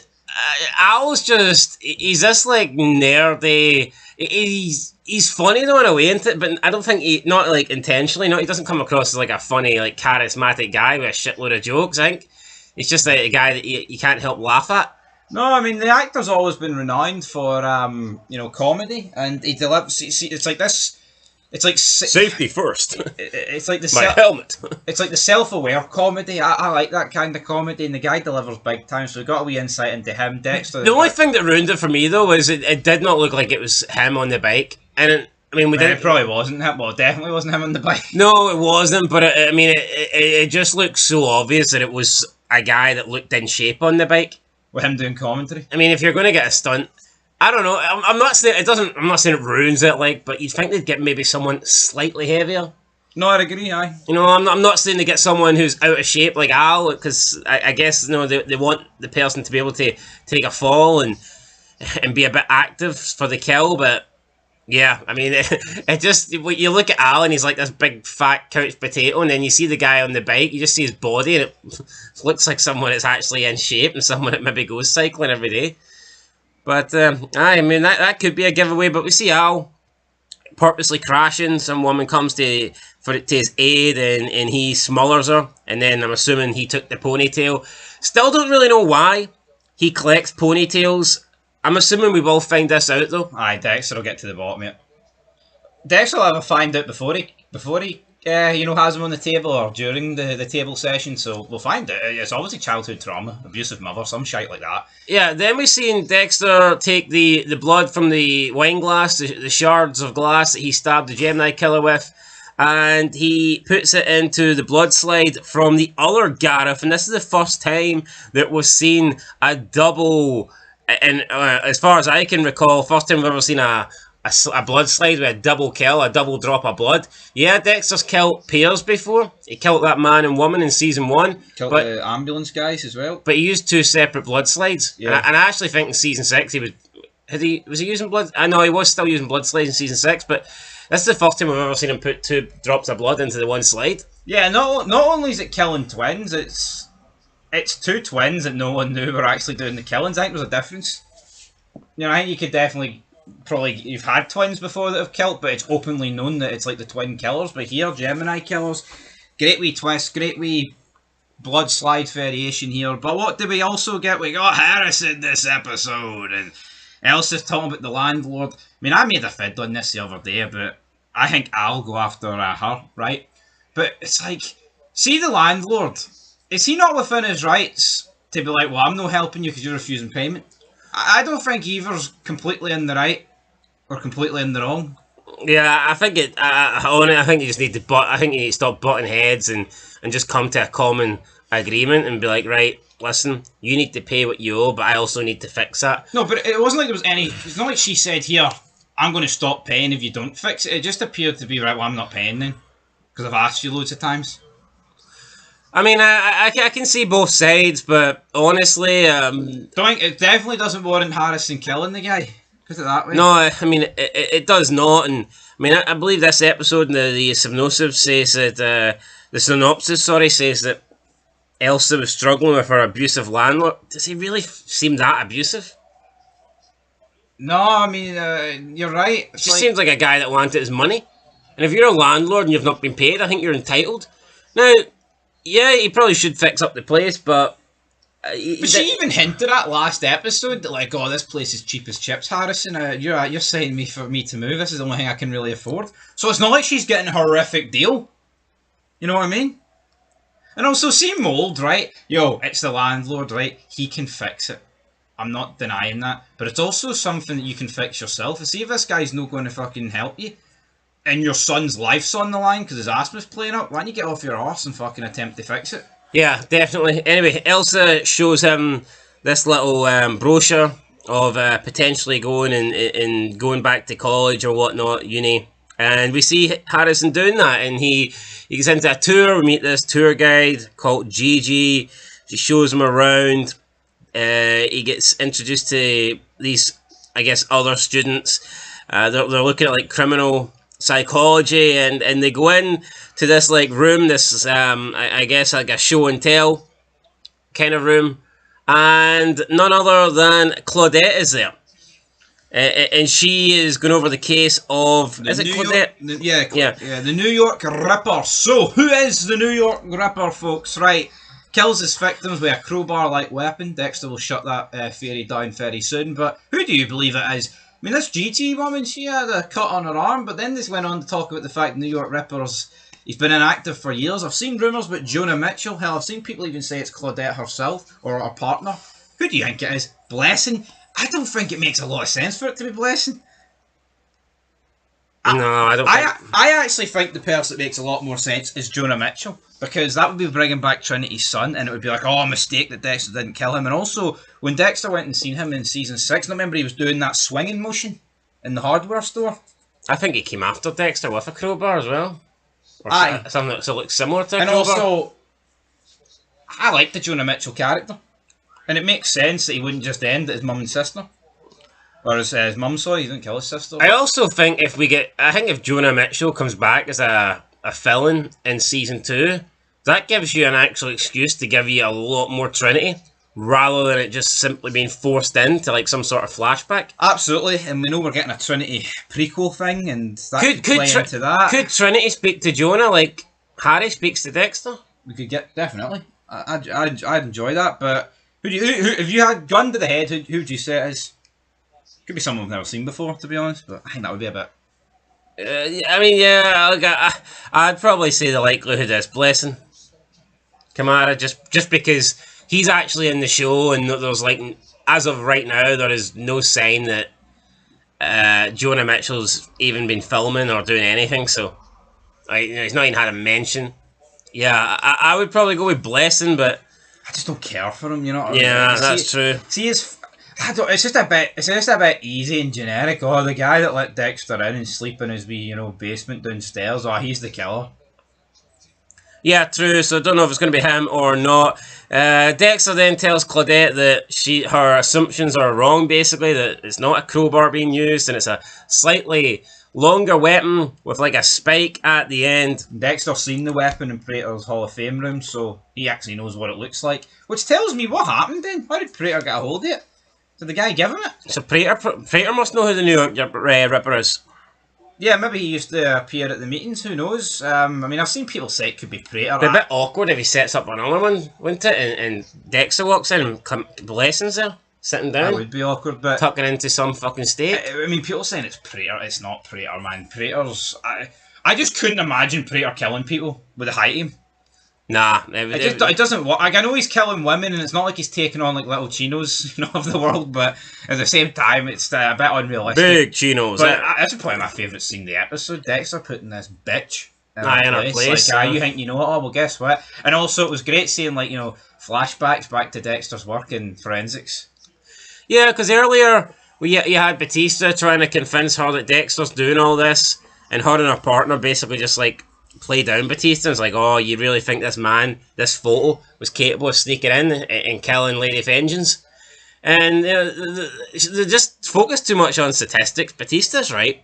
Sometimes you got to go with your gut.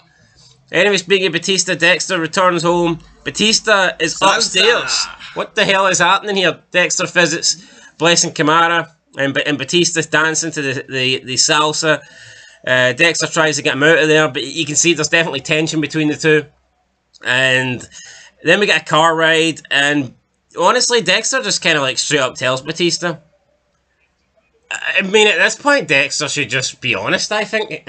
It's almost like Batista knows. And Dexter must know that Batista knows. Yeah, because Dexter's like, if you think I am who you really think I am kind of deal, then what the fuck are you doing here? You know, and it's a true statement, and Batista's like, nah, I'm no backing down. I'll take my chances, Hermano. And it was sad because when he said that, Dexter kind of just let out like a sigh, like, oh, the never's going to have to happen me, I'm going to kill you. But also, what did Batista say? Surprise, Hermano. I wasn't quite surprised, motherfucker. But no, I would have liked that. We didn't get that, but here's surprise, Hermano. That's no bad. But is it the correct call, though, for have Batista to catch Dexter? Because he is like the last guy standing from that department of like the leadership status, if you know what I mean. No, definitely. There's no one left. Like I like Quinn. Masuka's just never going to be doing it, but... Yeah, I don't know what Matthews is doing, but I think if you're going to have someone catch Dexter and bring him to justice, it should be Batista, but I feel like that window's running out.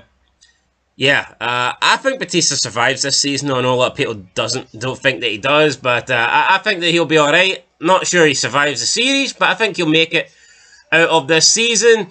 And yeah, that's pretty much it. Dexter just straight up tells him that I'm warned, I'm only going to say this once, stay away from me, stay away from Harrison. So yeah, Dexter has put Batista on notice. Batista then gets dropped off by Dexter just literally in the middle of the street, but not before leaving a tracking device inside Dexter's car. iPods. No, sorry, what do you call it? I've got them. AirPods, that's the one. I've got a pair up there. What if Dexter just looks though? I mean, it could be game over. It's not really game over, man. If he looks, he gets ready. I know, but no, I mean Batista's plan. That's what I mean. Yeah, but we'll see. We'll see what happens next. But Batista and Dexter looking forward to this this little battle that's going to go on in the future. Anyway, I think that's the end of the episode. Really. Do you think Dexter's beyond killing Batista? Fuck, the way he warned him, I don't know.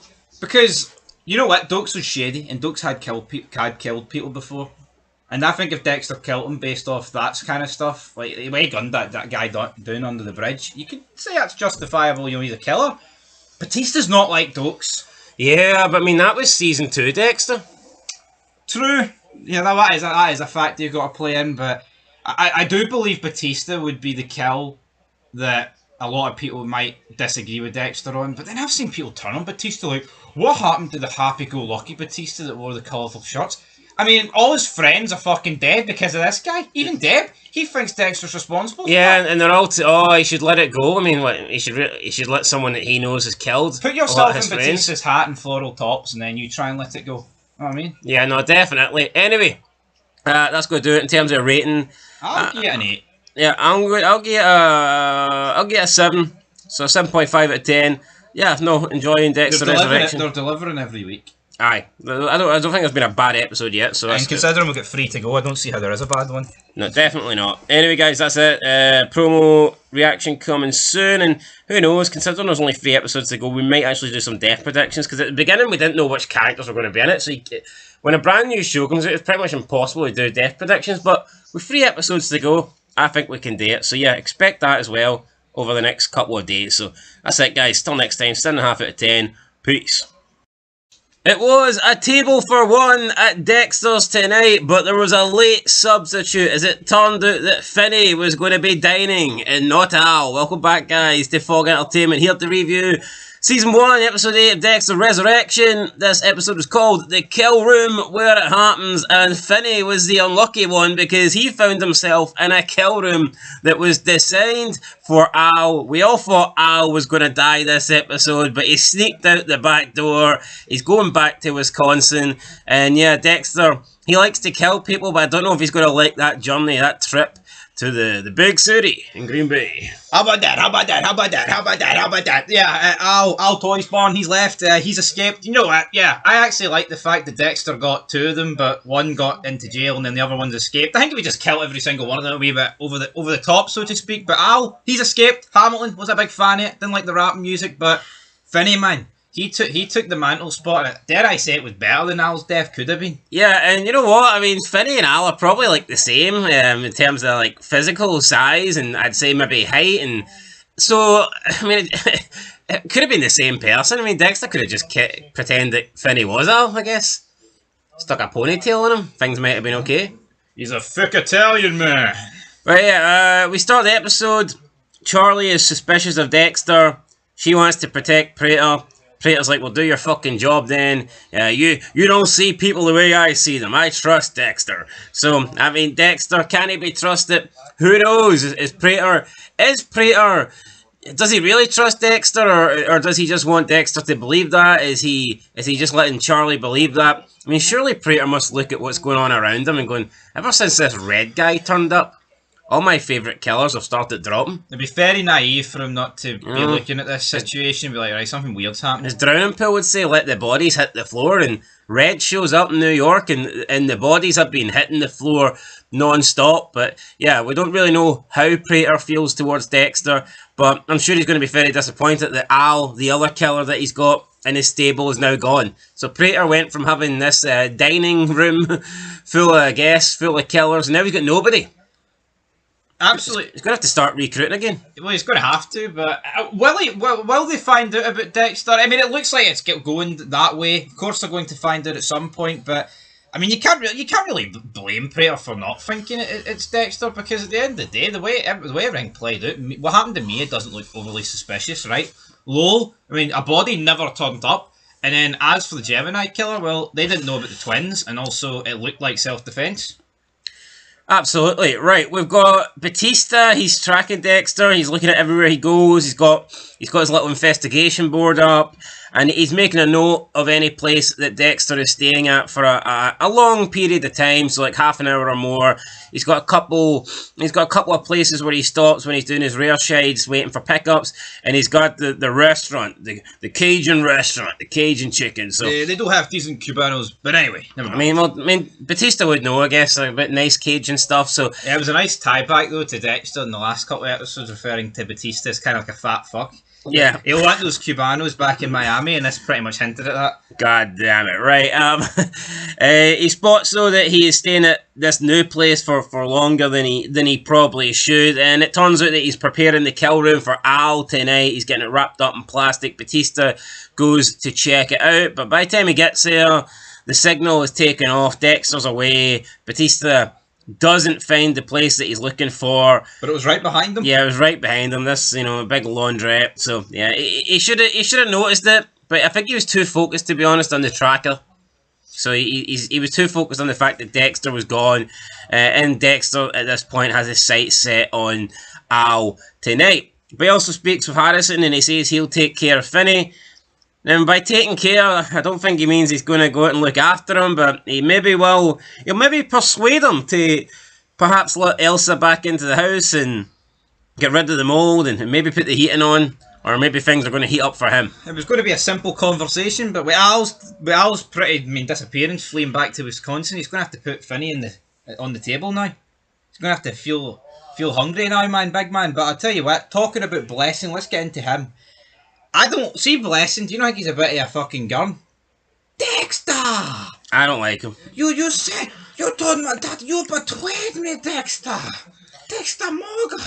Yeah, so Dexter's... I mean, Dexter didn't exactly do a great job, right? Because he could have been like, here, it just slipped out during conversation. I assume she know kind of deal, right? But when he was doing the acupuncture with his daughter, she's sitting there putting the wee needles into him, and she's like, his childhood was tough, and he's like, yeah, being a child soldier, and she's like, what? I didn't know. And then she breaks down in tears and like, I get it, right? Being a child soldier is pretty dark because, soldiers are supposed to be fully grown adults, and when you hear the term child soldier, you kind of know they've been groomed into that and they've been killing people when they were kids, so it's not ideal, right?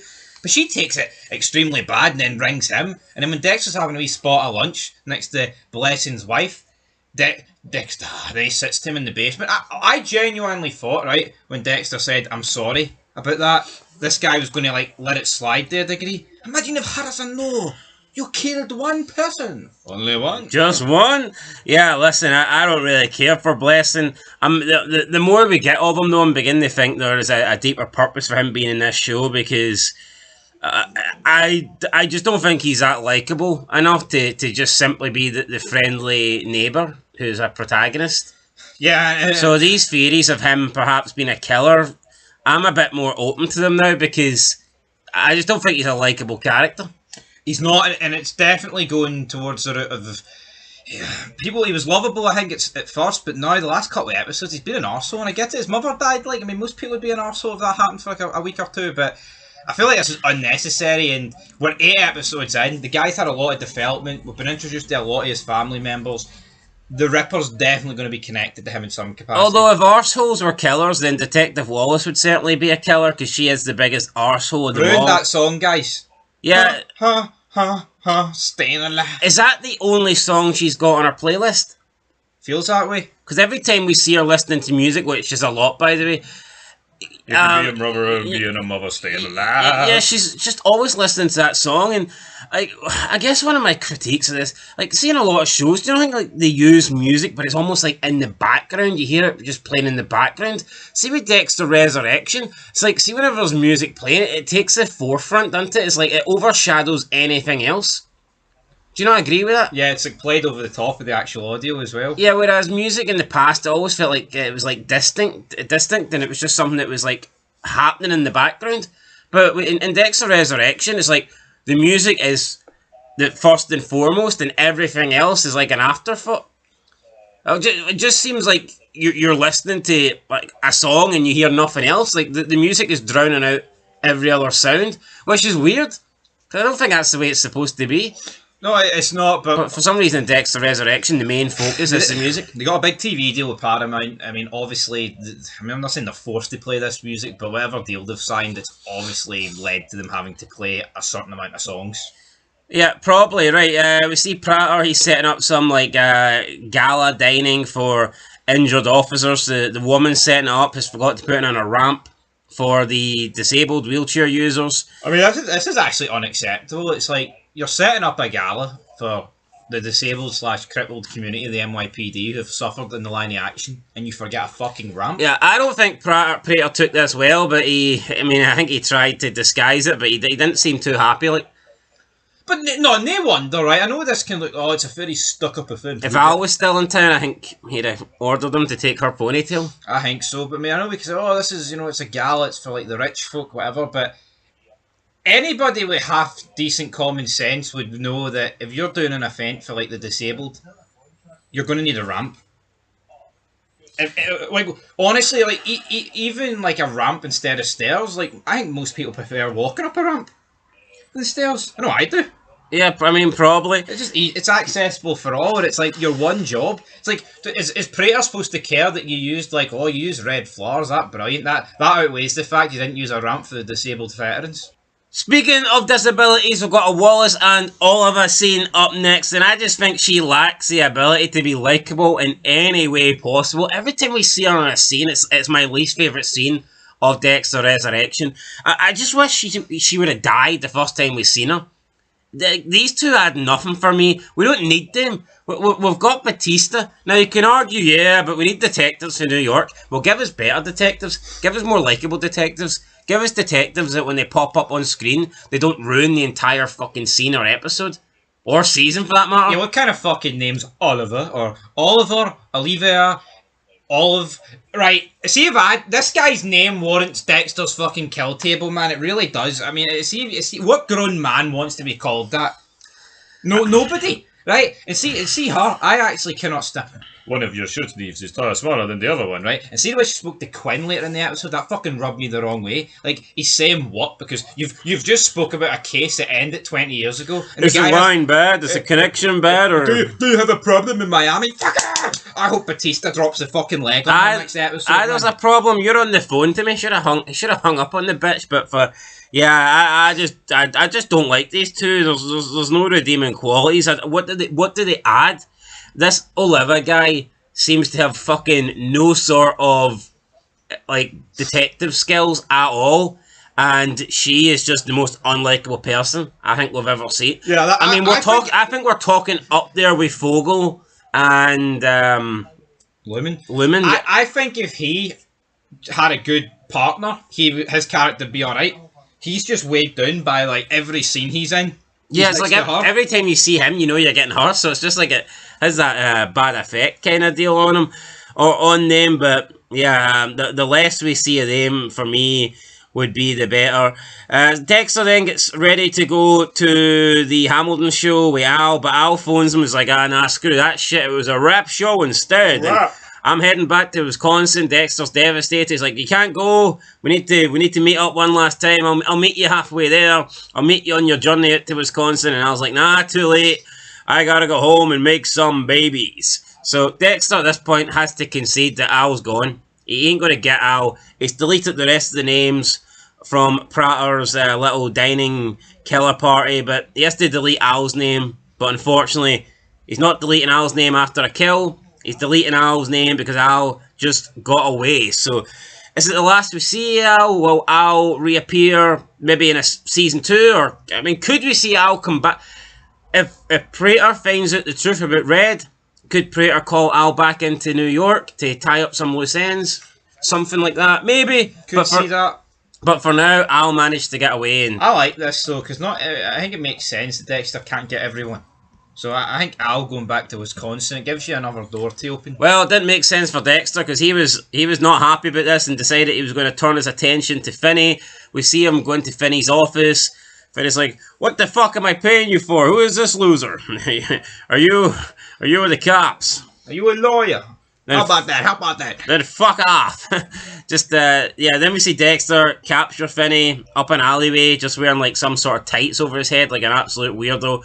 Puts him in the back of the truck and takes him to that laundrette where he's got Finney on the table, wrapped up in plastic, and he says, "This is for your tenants." And he's got this big knife out, but breathing in mold. Yeah, all while holding Finney's mouth shut so he can't breathe. So Finney's getting a taste of what his tenants have been feeling lately. But Batista's on the case. The AirPods, he's tracking them. He's outside the door. He manages to break in, but Dexter hears it and at this point decides to just cut Finney loose, which I believe he was supposed to do anyway. But I mean, who knows? I would have been surprised if Finney said something on this table that maybe pissed Dexter off and he just decided to, well, you know what, I can't get Al, so I'll take you instead. But he cuts Finney free, and Finney just decides to make a run for the door. His trousers are down, his underpants are showing. Batista barges in, he's like, Where's Dexter Morgan? On my way, cocksucker! Yeah, Finney's like, on my way, cocksucker! And just steamrolls him like a runaway train. Just knocks over Batista, who's a big guy himself, but Finney was just... He wasn't walking alone, he was running alone. Straight out of that laundrette. Batista goes into the back, sees all the plastic, pretty much confirms that, here, the Bay Harbour Butcher is still doing this, the Bay Harbour Butcher's still operating. Gives chase, but Dexter is already out the back and away in his car. He later finds the AirPods and destroys them, so looks like Batista's got now no way to track him. Batista calls Wallace and Oliver, but unfortunately they don't really believe Angel. I think they believe he's perhaps going crazy. He said he had proof. All they see is some plastic. We know Dexter, we know Bay Harbour Butcher, and we know Victim. So as far as they're concerned, they might be thinking that actually Batista's just the one that's placed this plastic. Yeah, I think the conversation last episode where Dexter planted the seed that Batista's kind of went off the rails since like Maria and Dux died. It's masterful for him here, but at the same time, you would think they would have a wee bit of leeway with Batista here and be like, right, we'll follow this up. We'll put a patrol car on Dexter Morgan for like the next week or something to see what he gets up to. You know, give him a bit of respect that way, but they're kind of looking at him like he's got something wrong with him. Like, you've wasted our time. I get it, yeah, Dexter destroyed the AirPods, he destroyed the tracker, and he's lost that side of it, but to think it... I mean, sure they could get cameras from that location and see Finney running it in his fucking boxers with plastic wrapped around him. Yeah, you would think so. that might be the last we see of Finney. I don't really imagine that we'll get much more of him. I mean, we could get a scene with him and Elsa where he fixes the mold, but or maybe Finney's not going to change. Maybe he's going to continue being an arsehole tenant, and Dexter might need to visit him again. He does kind of scream with the kind of guy that would get let off and then continue doing it. Possibly. Then Wallace calls Quinn, and this scene, it was nice to see Quinn, but this scene just annoyed me, the way she was talking down to Quinn like he's a fucking nobody. I mean, this is Lieutenant Quinn. Yeah, here, maybe he finally fucking got the sergeant's exam correct, and then actually promoted to sergeant. Cause see that, I was reviewing season 8 the other day. What a fucking disgrace that jobber, I can't even remember her name, got the sergeant role over Quinn. I can't remember her name either. But she doesn't even appear after she gets the thing, man. Disgrace anyway. But Quinn's here, and she finds out, Wallace, that Quinn reveals that Angel's actually not there on official Miami business, and that he's not even a cop anymore. Yeah, and you know what, man? I feel like Quinn kind of landed Batista in it here. Like, I know he's unaware, but he's fucking dug him a hole. It's not looking good for Angel, man. It looks like Angel Batista's either going to go down as the Bay Harbor Butcher 2.0, or he's going to go down as a guy that was obsessed with the case and like get shot in the line of duty. But in this case, he's not even a police officer. I don't even know what's going to go down as. But yeah, I thought maybe when we were going to see Quinn, it was going to be like Batista ringing Quinn and be like, right, I need you here. Yeah, in New York, something like that. I thought Quinn was. I was hoping Quinn was going to come to New York and be a part of the show full time. But is the connection bad in Miami? Can you not hear me? I fucking hate her, man. I despise her. I wish the connection was bad every time she had a scene so we didn't have to see it, but unfortunately that's not the case. Harrison spends the night with his, I guess, maybe new girlfriend, Gigi. Don't really care, to be honest. Is Elsa going to be jealous when she finds out about this? Probably. Yeah, we also seen him with Elsa's son. Oh, that's the underside of a boat. That's the top side of a boat. And your lungs don't work with you, man. And then that's pretty much it. Where's the kid's dad? He can show him how boats work. He sailed off in a boat to get milk one day and never came back. But see, to me, this is just like summing up everything that's like wrong with it. Like, this Elsa character is supposed to be like, oh, it's a great woman, right? No, but it's like... No, but husband's knowing the scene, right? Or what? Husband. Father of the kids knowing the scene. Harrison literally could not be nicer to her. Literally babysitting the kid. And I guarantee you, when she gets sniff of this, she will be in a pissy mood about it. Even though she's kept him in the friend zone, it's like, holy fuck. I mean, maybe if you think Harrison's a nice guy and he's good to be around and he's very good with your son, maybe the actual thought of getting in a relationship with the guy might not be the worst thing ever. Yep. But no, she's like, oh no. You can't kiss me, Harrison. I don't feel that way about you, but I'm happy for you to... No, I mean, I don't feel that way about you, but I'm happy to let you stay at my place and look after my son. Why go to be the father he doesn't have? Modern day women. Anyway, right, and then we have Dexter having dinner with Harrison, and out of nowhere, they're approached at the end by Prater, who says, "Oh, Red, I didn't know you had a son." And now Dexter, I don't think he likes this. Is not that his identity or anything's been revealed, but I just don't think... Yeah, I think it's just a simple case of Charlie and Prater wanting to find out more on him, and they've done that. Yeah, and the ghost isn't up here. Yeah, and Dexter, I just don't think Dexter will be happy with Prater, knowing that Harrison is his son, or that he even has a son, because that's the part of Dexter's life he wanted to keep separate for all those people. But yeah, Prater, I mean, that's him down Al now as well. The only person he's got left is Dexter. Absolutely. Or Red, as he likes to call him. Yeah, so I wonder what this is going to be about. Is a conversation in episode 9. Looking forward to it. Touched by an angel. I'm fearing it for Batista, man. Episode 8 went a direction I didn't expect it to go. I expected episode 8 for Batista to pretty much get like slam dunk evidence on Dexter and be able to use it. When the reality is, he got fucking hee-haw on him. He almost got slam dunk information, but he just doesn't have the basketball. He got slam dunked by Finney running out that laundry. I'm a wee cocksucker! How about that? Yeah, and anyway, You fucking Sopranos. that's it. You fucking Batistas. Yeah, looking forward to you cops, you detectives. I'm looking forward to the next episode. Trailer hopefully for episode 9 will be out soon. We can react to that. But for now, guys, that is going to do it. It's into its rating time. You know what? This was episode 8, and I think I'll give it an 8. Episode 8 gets an 8 for me. I'm going to give it an 8 out of 10. I'll give it an 8 as 10 as well. I'll agree with that. Alrighty, guys, that's it. We'll catch you in the next one. Episode 9, Touched by an Angel. Touched by Angel Batista, damn it. And we'll see if he's walking alone next time. Till then, though, peace. Angel Batista brought the La Passion, but unfortunately he did not have enough for everybody.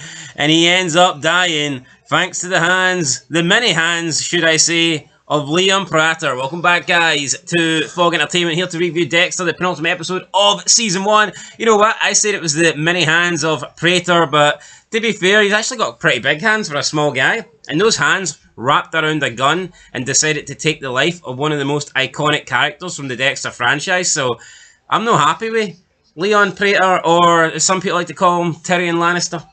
Yeah, I mean, I tell you what, didn't see. I thought if Batista was going to die, it was at the hands of Charlie. Once he took the gun for Charlie, I thought this will be alright. Yeah, see that table that Montez and Quinn were sitting at in Season 7, Sons of Anarchy? That wee tiny table? Dexter's going to have to pull that out. He's going to have to borrow that off the Sons, because that's where Leon Prater will be parking his ass, I think, in the finale.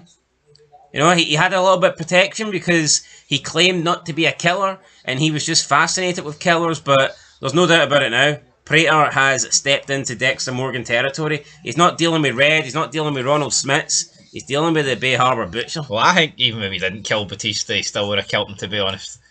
I mean, possibly, but I think that was the only thing saving him. The only thing is, Bay Harbor Butcher, where's the harbour in New York? Where are you going to dispose of these bodies? That is true. Well, I mean, I guess you got the Hudson River, but it's not quite the same, is it? No. The Hudson River Butcher? No, it doesn't really. It's not got the same ring to it. But yeah, we start the episode with Dexter and his son Harrison. They're having a meal, and they get interrupted by none other than Prater. He walks in, and Dexter wasn't expecting this, just trying to enjoy some lunch with his son. Prater walks in, and you can just see anytime that someone threatens Dexter's family, takes it to a whole new level. Even when you look at the original show, and you had that like nonce guy, the Cheerio man. Up until then, Dexter was like almost willing to give them a pass. But when he seen the Cheerio man talking to Astor, he was like, nah. You mess with the Cheerios, it's Cheerio for you, buddy. You may as well be a killer in Dexter's eyes. So, yeah, at this point, I think Prater was in trouble. Charlie was in trouble. He didn't like being followed. He didn't like the fact that Harrison being harassed. Yeah. Got the dinner paid for, got a wee bottle of wine paid for, but... Dexter's probably going to kill Prater even without this meeting, wasn't he? I mean, that was the end game. He was looking for some loophole in this guy. He's killed people before that haven't met the code. I think Leon Prater was destined to be on a wee coffee table at the end of this series. But the more of this season, do we think Dexter's going to kill Leon Prater? The next episode? I think so, yeah. Now, after what happened, in fact, he killed Batista, absolutely. If he didn't kill Batista, I think there's a chance he could maybe survive, or here could Dex, maybe he'll end up in prison. Either way, we don't really know. But then he knows too much, though. Yeah, then they take it one step further, and Charlie visits Harrison at his workplace and basically gives him, I wouldn't say it was an interview, it was more of an interrogation in her hotel suite. And when Dexter finds this out, he's fueled with rage, and he ends up getting into Charlie's house, looks at her mother, and he finds out that her mother, in fact, is very sick. Charlie's taking care of her. He sneaks into the back of Charlie's car, and he uses the Ronald Smits razor wire tactic to give Charlie a warning. Not quite sure why he didn't just, at this point, kill her. I mean, I guess you could argue he's still trying to keep his identity from Prater. But, yeah, no, to me, Charlie's crossed the line. She's already killed people, and she, was threatening Harrison. So I'm shocked that she survived. Is it because she's a female? I mean, I don't know. We've seen Dexter kill women before. Yeah, you know what? Has she been saved for the finale? I mean, possibly. If Dexter wants to kill Prater, it would look a bit suspicious if Charlie disappeared after Charlie's had suspicions of Dexter. So. It's not even like Dexter said, "Here, I want you to disappear. If you go back to him, I'm going to kill your mother." I know he wouldn't, but like threaten that as leverage. To me, it's just a bit weird that he actually spared her here. It's like she more than fits the code. She's killed people. Yeah, but I think the fact that she has went back to Praetor, that's her done. I don't think she's going to get another chance. No, I agree with that. If another opportunity arises, I think Dexter will take it. Yeah, she's complicit in killing Batista. Absolutely. But speaking of Batista, he gets called out by Detective Wallace. She says that you're no longer... After his wee trip to the subway. You're no longer... Yeah, so Batista follows Dexter into the subway, but Dexter manages to sneak out of the subway. Dexter didn't even know he was following him. That's how good he is. Yeah, I mean... He said there's probably someone following us, but... So just to be careful, I'm gonna get out the... I'm gonna go out the subway. Batista was trapped in there. He swore, and then some woman told him, "Don't fucking swear, there's kids in here, asshole." Yeah, that's very good, isn't it? Yeah, I didn't really get that scene because maybe that's a New York thing. I don't know. Maybe it's a New York thing, but it's just a bit weird. This woman was so offended that Batista swore when she swore more than he did in her reply to him. But strange. Yeah, if she said like, "Here, pardon me, there's children present here," that's more than a adequate answer. Yeah, but Batista then gets called out by Detective Wallace. She says, "Nah, I spoke to your former colleague Quinn, and you're no longer captain. You retired, and this doesn't go down too well for Batista." He claims, "Yeah, the reason I retired is going to have to take Dexter down," but they ain't really buying it. And I don't understand.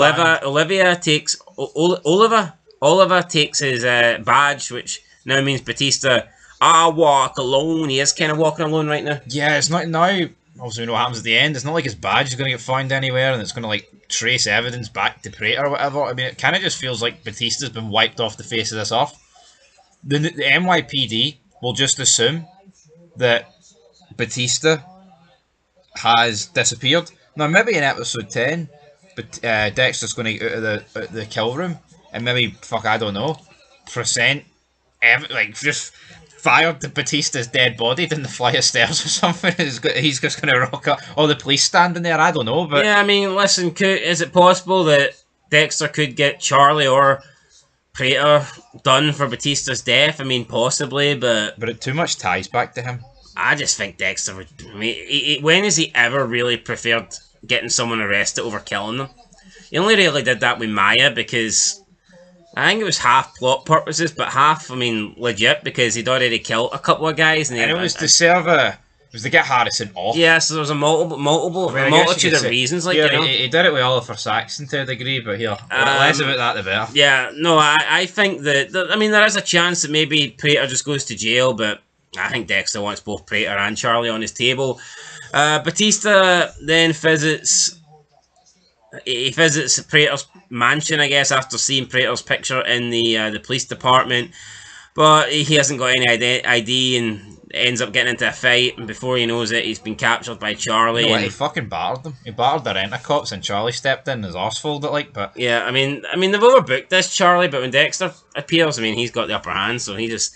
She's crying like a bitch in front of him. Yeah, Dexter then arranges a meet with Praetor, and he says he doesn't want Charlie involved. He doesn't trust her. He's willing to come alone. The meet's set. I don't really know why Dexter would believe that Praetor's going to agree to that. It would seem a bit, I don't know, hopeful that Praetor's going to be all by himself and allow Dexter to get a kill. But totally. We also had Blessing pick up Harrison and his new girlfriend. I think, Blessing's the New York Ripper for me. I think he's going to kill her in the finale. Gigi? Aye, I think that's what... No, what else did that scene do apart from get him to meet her? True, and I tell you what, that would be a really cool way to set up season 2. Yeah, I think you could reveal that Blessing is the New York Ripper without Dexter finding out. The only problem is, if you go into season 2 with the killer already revealed, it does take away a bit of a mystery. Well, maybe she'll be killed and we don't know who it is, but I don't know. I'm not saying the Blessing character's horrific, but I think it's a bit of a weak villain to carry season 2. Yeah, I almost feel like the mystique of us not knowing who it is is a better villain.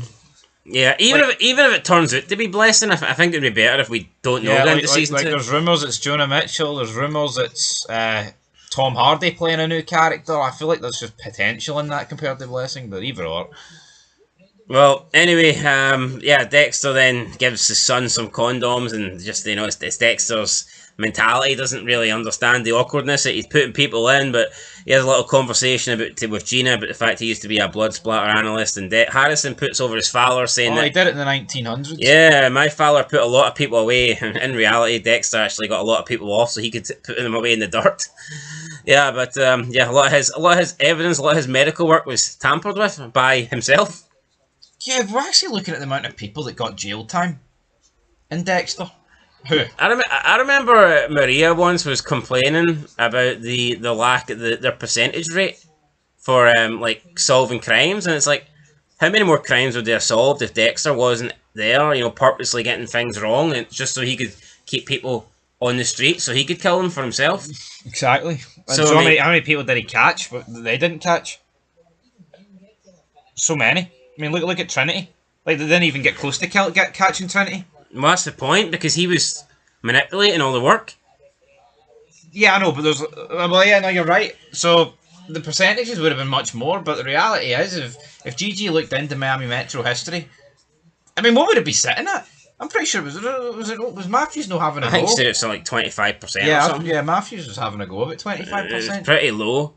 I mean, if Dexter wasn't, doing what he's doing, I think that percentage would probably be closer to like 50 at least. Wait, what did he gave them the Skinner, but he was dead. I mean, look how easy he disposed of the Skinner. Skinner, big bad villain, and Dexter just breaks free and fires him off tosses them overboard. Aye.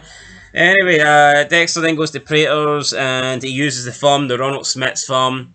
Prater then says, you know what, let's have this little conversation somewhere more privately in the cellar. And why is he wanting to have it in the cellar? At this point, it's because that's where he keeps all the kill tools, that's where he keeps all the souvenirs, and that's where he's got all the Bay Harbor Butcher, like weapons and stuff like that. And of course, when we get there, he's not alone. Charlie has a gun pointed at Dexter. She boots him into the next room, where we find Angel Batista with all the La Passion sucked out of him, laying strapped on a table. Very similar, by the way, to the table that Brian was killed on. No, it's the same table. Well, there you go. Sure, that's what he said that a couple of episodes ago. It's the table the ice truck killer killed himself. I don't know why I totally forgot. I remember looking at it and going, yeah, that looks like the table Brian was killed on. But there you go, I guess it was the table. No, I mean, I guess, I don't remember. Brian, I don't think was wrapped in plastic.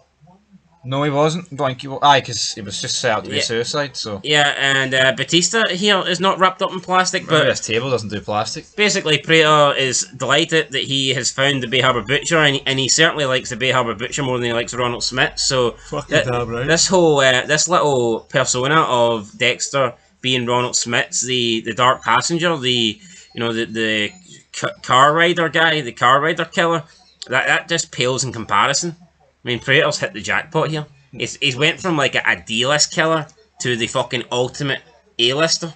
Yeah, no, fucking damn right. I mean, he was completely going ballistic about how good this guy was like 5 episodes ago. Dexter's worried about, if he finds out my identity, I'm in trouble. He should have fucking told us.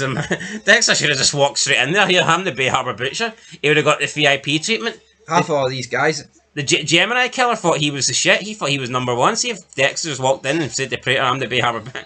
Gemini wouldn't even got a seat at the table. And it's weird though, like, see, throughout this whole sequence, it doesn't feel like Charlie's even like... There was no hint from her that she's even like remorseful or thankful about what Dexter spared her. No, that's why I think she's going to end up dead in the next episode. Prater then wants Dexter to kill Batista. Batista looks like he's going to die, but Dexter decides he's not going to do that. He cuts Batista. The restraints are holding him down. And at this point, we kind of thought we were going to get a 2-on-2. It's going to be Dexter teaming up with Batista to take on Prater and Charlie, but that's not the case here. Batista just jumps on top of Dexter and starts choking him out because he blames Dexter for being obviously the Bay Harbor Butcher, which he is, but he also blames him for the death of his wife and Dokes, his partner, and I don't know if he blames him for Deborah as well. He blamed him a couple of episodes ago for Deborah, to be fair. I think at this point he's just blaming Dexter on everything. Everyone close to him dies. That's Batista's gist here, but you know what? For that half a second, I thought we were going to get Dexter and Batista flipping this table, and we were going to get a good old tag team match here. And I just think, it was always going to be difficult because Prater had the gun, but Batista, I think, should have put his differences aside. I understand. I think they should have took care of the problem first, then he could focus on Dexter. No, I I think for him to jump on top of Dexter when he knows that Praetor's got a gun pointed at them was, I mean, it was a dumb decision, and Batista's made some dumb calls in his. Yeah, no. Why it's especially dumb, right? The cat's out the bag, right? Because what you've got here is Praetor and Charlie have shown their true hand. He's literally willing to let Dexter kill Batista, so it's not like at this point he doesn't know who Praetor and Charlie are. You know they were going to let you die, so therefore you have to team up with Dexter. And the fact that Dexter cut you free, and they gave you a warning in the last episode when he could have just killed him if he truly wanted to. Yeah. Sad. Yeah, so Batista choking out Dexter. Dexter thinks it's the end for him, but it's not the end for him. I think he was willing just to let Batista kill him. Yeah, but unfortunately it wasn't the end for Dexter, it was the end for Batista. Batista then gets shot multiple times from Praetor in the back. Praetor and Charlie then head for the exit. Dexter grabs like some sort of axe and chucks it at Charlie and knocks the gun out of her hand. But they get to the door seals shut, Dexter can't get to them. He then goes to check on Batista who's bleeding out. He realises that nothing can be done here to save Batista. Batista still fucking angry, thinks that he killed Maria, thinks he killed Dokes. I didn't kill them. Dexter, I guess, I mean, he doesn't confess, but he says that I didn't kill them, it wasn't me. But Batista says... Well, he did say he was the Bay Harbour Butcher. But... Yeah, but Batista blames him for their deaths, and he is responsible either way. If Dexter wasn't the Bay Harbour Butcher, Dokes and Maria would be alive. Also, I mean, right, see with Dokes, right, I think Dexter, you can say, well, you know what, he was actually going to give himself up. See with Maria, he was literally going to set up her death. It's like, you know, Deborah took that choice away from him.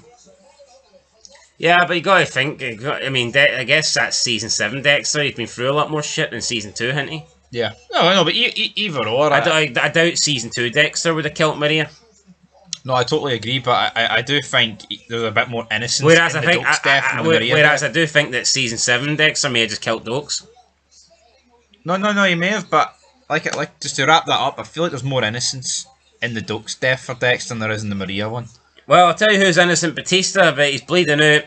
Dexter Morgan, fuck you! Yeah, and that's his last words. That is the iconic last words of Batista. Fuck you, Dexter Morgan. And then we see Batista just die, and Dexter lets out a scream. Not the first time we've heard a scream. I don't think it was quite the breakdown he had in Season 5 after killing that guy who was talking about his dead wife Rita, but it was similar, I guess. Say it you want, Dexter cared about Batista. He I mean, did. yeah, they were bowling buddies for a long time. They were. I tell you what, man. Name me a TV show with this gap in between, like, pilot episode for Batista and his death. TV shows don't tend to go fucking 19 years. This has to be like one of the big. Like, I'm not counting your British soaps and shit like that where characters exist for 40 years and die of old age. They're all shite. I'm talking the real McCoy. Yeah, we're talking about like real television series like that actually stand up to time and are in a certain category. Like Happy for Sons of Anarchy, that was about what? That was about 15 years, but this is 19 years, so quite the difference. Yeah, and I mean, I kind of feel like the end goal will be Dexter probably dying, so he'll probably break this record for Batista. But I mean, who knows? Batista's gone. Sad to see. I'm looking forward to the finale, obviously, and then I'm disappointed that we've got not a long wait, but we've got a faith in this show to bring it back relatively quick. Yeah, but I mean, in the reality is it's still probably going to be like a year into it. I mean, no, and maybe with the Original Sin getting cancelled. I mean, listen, I don't think Dexter Resurrection Season 2 is going to take years to release. I think 2026. I think we'll see it in 2026, around the same time that the Season 1 got released. So that's good. But yeah, listen, there's definitely a lot of things to think about going into the finale. Also, I think Al might know the truth about Dexter.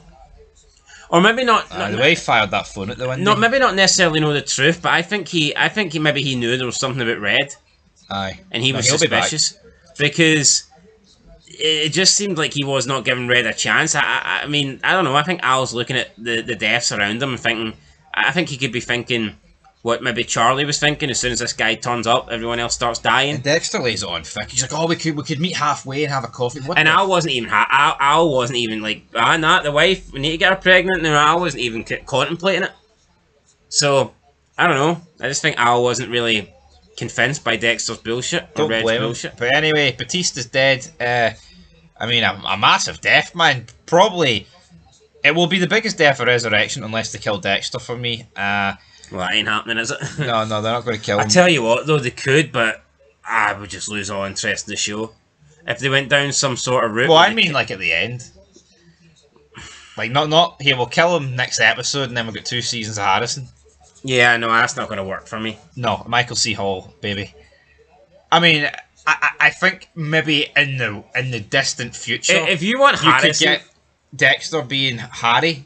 Aye, for Harrison, which I think might work. But even then, I think I would require a new show. Yeah, I wouldn't really. But I think if you want, to me, if you want Harrison to be the main character, then you probably need a show that's called, I don't know, fucking Harrison or something, and not Dexter. New Blood 2.0. Yeah. Right, Batista's dead. I don't think we'll really know the true fallout of this episode until this series is wrapped up for me, because I'm still of the belief if Dexter was going to get caught, it should have been the guy on this table right here to do it. And it depends for me how it actually wraps up, how good this death is going to look in hindsight. But as of right now, I thought it was still pretty great. Yeah, I mean, will we see the 2 detectives, Wallace and Oliver? Will they maybe look into this now? Could they catch Dexter? Possibly, but I'd love to see Quinn in some capacity. But I just want a personal connection. I mean, honestly, I think it'd be a waste if Dexter got caught by that Wallace, Detective Wallace. Yeah, what should happen for me is that Quinn gets word of this, joins the NYPD, and then he's like, well, could Quinn get a transfer? Yeah, transfer, and he investigates this. But I mean, if Quinn finds out that Batista's dead and Wallace has a conversation, if she contacts Quinn again and confirms to Quinn, aye, your crazy captain thought that Dexter was the Bay Harbour boot, then surely that's got to open a can of worms. Because I mean, back in the day, Quinn suspected Dexter of being involved with the Trinity killer and being Kyle Butler. So, and he also thought there was a possibility that Dexter killed Rita. So, yeah, I think that if Batista... And also, Maria accused Dexter of being the Bay Harbour Butcher. Yeah, so which was public. If Batista's death gets revealed to Quinn and Quinn gets into any sort of conversation with Detective Wallace, I think it would make sense for Quinn to show up in the scene and begin a pursuit. Not Sergeant Miller then, no? Nah, definitely. Sergeant Miller, she can stay, she can be promoted, she can lead. Maybe she's captain. Yeah, oh god. Anyway, guys, Where's Matthews? I think she'd be worse than Pascal. I don't know. I mean, Matthews could be dead for all we know. We haven't watched New Blood. Hope not, but it could be. Anyway, guys, I'm going to give this episode 9. I'm going to give it. I'll give it an 8 out of 10. I'll get an 8 as well. R.I.P. Batista. It's a shame, man. It is. I'm disappointed. I thought Batista was pretty nailed on it. Well, not nailed on, but I was hopeful he'd get into season 2. It's not going to happen. Yeah, but I guess we could get some Batista flashbacks potentially. Who knows? Anyway, guys, that is it. We're out. We'll be back soon with the finale promo trailer. So, looking forward to that. Catch you in the next one. Hit the like button, subscribe, comment down below, and until next time, peace. We said hello to a familiar face in Brian Moser. We said goodbye for a final time to another familiar face in Angel Batista. Charlie managed to make her getaway. And Prater, pretty much, I think, filled up the least amount of bags in a Bay Harbour Butcher killing in history. Welcome back, guys, to Fog Entertainment. Yes, spoiler alert, Prater may be dead. Normally it takes Dexter a lot of bin bags to wrap up the bodies, but with Prater, not so much. Could have been a doggy poo bag, folks, to wrap this guy up in, but overall, thought it was a decent episode. Dexter doesn't really have the greatest trend to wrap things up neatly, I guess you could say. But I think that's more with series finales, like Season 8 and New Blood. I thought this was alright. It set up Season 2. Well, this isn't a series finale, and we haven't seen the finale of New Blood, so I mean... Yeah, I know, but the rating on IMDb looked bogging. 4.7. Yeah, people say, oh, Dexter's got a problem with finales in general. I don't think so, because I think the Season 1 finale was great. Season 2 finale was great. Season 4 finale was fucking great. I mean, I thought the Season 7 finale was great. I think maybe Season 8 wasn't great. I thought 6 was alright. I don't think Season 8 was as bad as what people make it out to be. I think the finale of 6 is pretty good as well, with the whole reveal that Deborah finally finds out that Dexter's a killer. I think 3 is just pish. I mean, 3's underwhelming, but you know what I mean? You get married though. And you also have the Skinner, so I'm not really expecting that to be great. But look, I thought the Resurrection, I thought the finale was okay. I thought it was decent, pretty good, but I do think it was underwhelming, and I would go as far as saying, out of the 10 episodes that we got, I think the finale was one of the weaker episodes. I think they went safe. I think they were worried about what could have happened with this finale, and I think they just want a nice wee neat episode. Listen, I don't know where I'd place it, but I think it is certainly fair to say, and here maybe this is paying homage here to how good this season's been, but I think it's fair to say that this finale is certainly in the lesser half of episodes. Absolutely, yes, I would totally agree with that. So we've got 10 episodes in total for Resurrection Season 1. For me, this finale is definitely not in the top 5. Yeah, I mean, I'm seeing some people say, oh, this episode cemented, this is the best Dexter season ever. I don't know what this finale would have needed to have done for it to get not possible, I don't think. But it would have had to be a lot better than this to even think about it. Yeah, no, I'm not bashing Resurrection. I think it was good. I think it was certainly better than some of the... maybe it was better than some of the seasons in Dexter. The original show. I mean, it might have been. Did I prefer it over season 8? Probably. Did I prefer it over season 5? Probably. But it still didn't compare to me for peak Dexter. Season 1, 2, and 4, I think are still way better. The highest it can get is 4. And I don't think I'd put it 4. I'd need to think about it. Because I like Miguel Prado. What I would say is I do believe it's a bit unfair on Miguel Prado because that season's pretty weak because of the Skinner, but he helps carry it.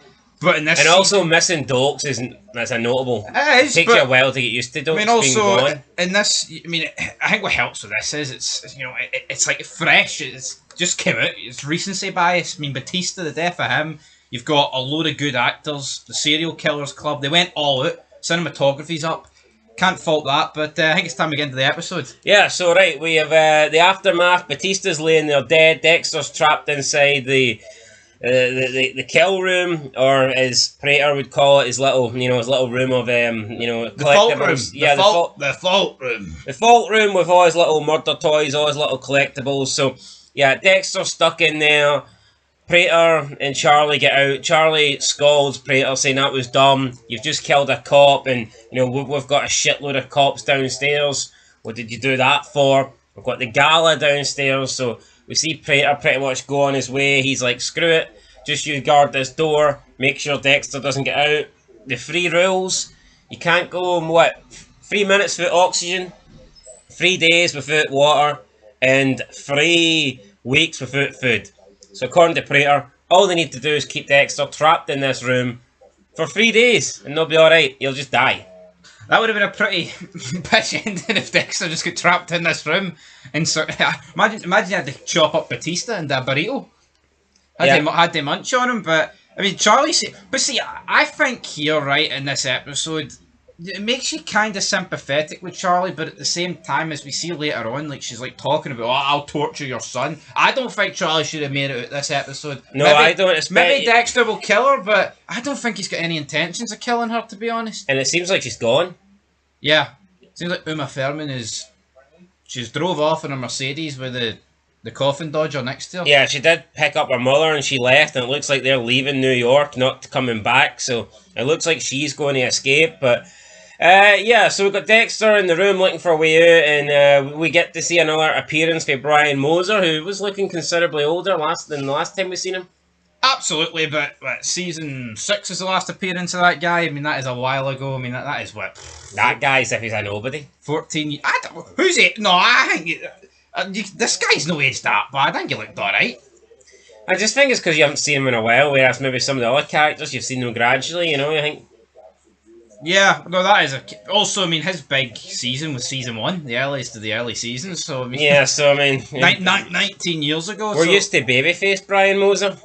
Aye, not so babyface anymore, he's definitely more of a heel. This version of Brian Moser must be pushing 60, but yeah, he's scolding Dexter's, why do you care, why do you have a heart, that's twice now, you fucked it up, you had a brother that accepted you, now you had a room full of killers that accepted you as well, and you messed it all up to be with a guy whose last words were, fuck you, Dexter.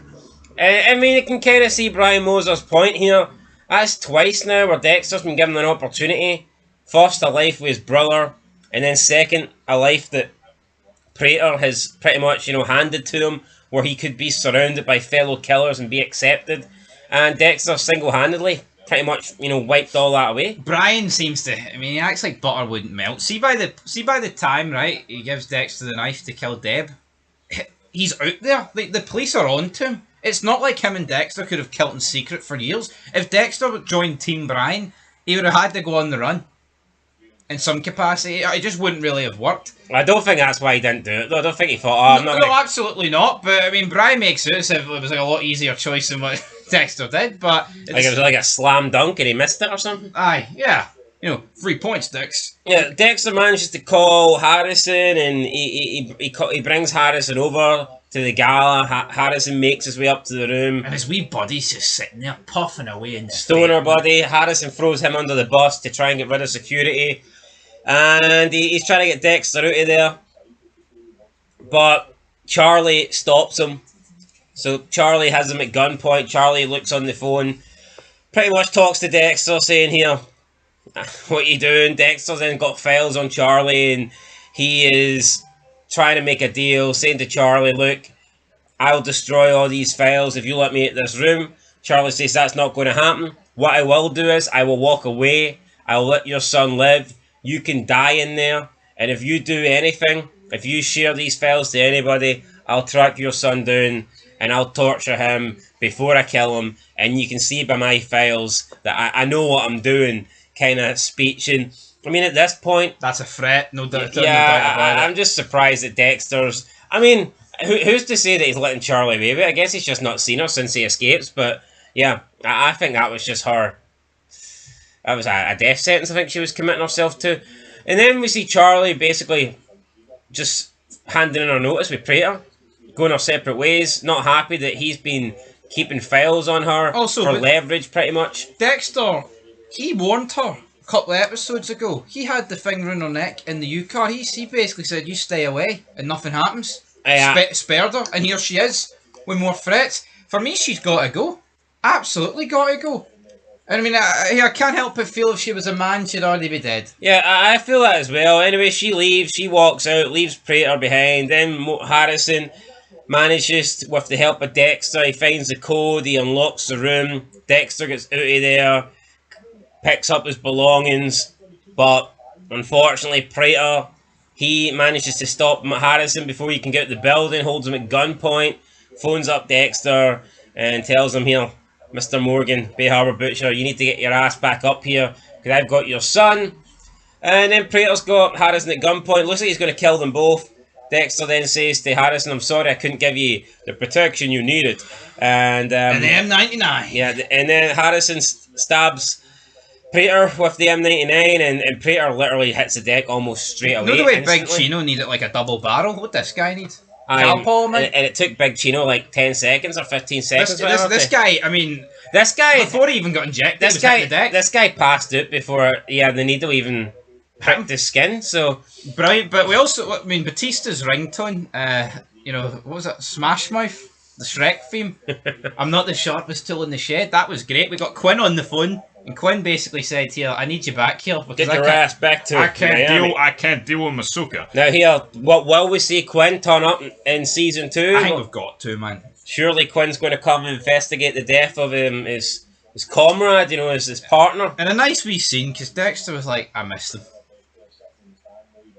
Does he though? I think to a degree he does. He has to miss Miami. He must miss being a blood splatter analyst. Does he miss Masuka though? Potentially not. We also have Harry saying, how ironic would it be if you went down for being the dark passenger, a merely serial killer with like 5 kills and be a bit shite, wouldn't it? And you've killed fucking hundreds. Be brilliant. But yeah, Prater's on the... I expect a smaller table, not going to lie. It was reasonably sized. I'm pretty sure... No, well, I mean, this is the table he killed Brian Moser on. Yeah, I know, but that's my point. It was reasonably sized. Brian Moser wasn't quite there for it, but... Well, here, it's already in the vault, so, I mean, he may as well use it. He could have killed him on Batista's fedora. If he fucking wanted to. He could have. But, yeah, Prater tries to talk his way out of it with money. I can pay for Harrison's college. I can pay for his grandchildren's college. And Dexter freaks out, says, keep my son's name out your mouth. It was almost like a Will Smith moment, wasn't it? Keep my wife's name out your fucking mouth. So, Prater at this point kind of realizes that he's dead. Dexter's like, actually, you know what? I'm not gonna take a blood slide. And Prater thinks, oh, I'm gonna survive. Dexter's like, nah, I don't want to remember you. I only take, samples of the people that I'm gonna remember. No one's gonna remember you. And then he proceeds to just kill Prater, stabs him through the heart with his knife, and then proceeds to chop him up into a couple of very, very small bin bags. Probably the smallest amount of bin bags that we've ever seen. Yeah, I mean, I know it's grim, but it's probably the amount of bin bags you associate if you kill a kid. Because obviously Prater's the size of a fucking kid. Small kid. But Dexter doesn't kill kids, so that's good for him. But yeah, Prater's dealt with. Yeah, we get a scene where Charlie leaves New York with her mother, and I was disappointed because I wanted to see her die, and I think she should have died. But Also, Blessing, we got like a half a second clip of him. Dexter's like, I could be with people like Blessing, and he's dancing. You're thinking, right, he mustn't be the New York Ripper. We got another scene where... Well, no, we didn't get a scene. What about Finney? What about Elsa? They've kind of just fucking dissipated into thin air. Well, I don't think we'll see Finney again. Yeah. I imagine like Steve Shrimper. I think we'll see Elsa again, but maybe she'll take a back seat now that Harrison's We got the detectives, Harrison's not playing stepdaddy, yeah, so... Claudette's about to leave, and then, staying... And yeah, she's just a stone-faced, bastard. Yeah, unlikable character. She's leaving, her little song comes on, Staying Alive, and then she literally does a 180 and runs back into the ballroom and starts dancing and acting like she's not a complete bastard, and then saying to Olivia, oh, dancer, you're just going to stand there? It's like... You just sat there all night. How can this guy even stand having her as a partner? Dexter then sets off Prater's alarms on purpose. That gets all the cops up. One of the cops says, we should call this in. And then Olivia's like, Oliva says, what are you talking about? We're all here, dumbass. It's like, that's true. It's like, what's she talking about? We should call this in. Yeah, literally every call it into who? Like, pretty much everybody from the department's there. Yeah, like the jobbers that are eating donuts on the corner. I mean, everyone that's worth a damn's right fucking here. Who are you gonna call? Who are you calling it into? Who are you gonna call? But, yeah, Batista, body's found. I mean, Dexter had his wee farewell with him. Goodbye, dear friend. And yeah, Claudette gives him the hat. When he's on the way getting wheeled out, she places the hat on top of his body. Olivia finds some documents, and they find basically the folder on the New York Ripper. Now, I feel like Dexter should have took this one. I know, I get it. It puts the police onto the New York Ripper, but he took like 6 or 7 folders. Al was on one. Yeah, I mean, does that mean that he's still going to try and track down Al? I hope we see Al return in season 2. Yeah, I think Al was a pretty good character. Didn't get to see much of him, so I mean, hopefully, I wouldn't expect him to be the main bad guy of season 2. You know what? I think that's what Resurrection kind of missed, though, a main killer, because all the killers kind of just fell out the wayside. And I know you're going to say, well, Prater was the main killer, but nah, I don't think he didn't really strike me as the main villain. No, yeah, they had. I mean, like... he didn't even become eligible for Dexter's table until like the last moments of the penultimate episode. No, absolutely I think the Gemini killer should have been, especially when they were twins. See, when you had that big reveal that they're twins, I expect him to make it to episode 9 at least. Yeah, I thought they wasted that. See, to kill him the very next episode, I thought that to me, people want about this being perfect. That's one reason why I don't think this could be perfect. No, don't get me wrong. I thought both deaths, the Gemini killer, were good. I thought the reveal was epic. When he said that, then he killed him. But at the same, you're right. It devalued the reveal, I think. Yeah. Anyway, we see Dexter. It's like, could you not have done it the same? Could that not have been later down the line? Who knows? But yeah. So yeah, Dexter's back on a boat, and I don't know, man. If he's trying to frame Prater as the guy that killed Batista, should he really be on Prater's boat? Which was called The Getaway. Nice wee. I know you're right though. Nice wee reference to, is it season 4 episode? 12, I think it is. I think that was called The Getaway, because episode 11 was called Hello Dexter Morgan, I think. Yep, but a few wee nods to Deborah here, a few wee nods to even the Fuhrer. You know, he puts the bin bags over, he's like, I am who I need to be. And then he looked at the camera and he's like, I am who you need me to be. And that was it. Yeah, I mean, that's kind of how it just ended there, Dexter. Also, escaped. the New York Ripper, Dom Frant or something. Yeah, that's his name. do much for me. Oliva shows Claudette the files or whatever, and they have like a shocked look on their face. I'm going to. Some people thought he would be the New York Ripper. I think this probably rules him out being the New York Ripper now. But I mean, I guess Prater could have the wrong guy.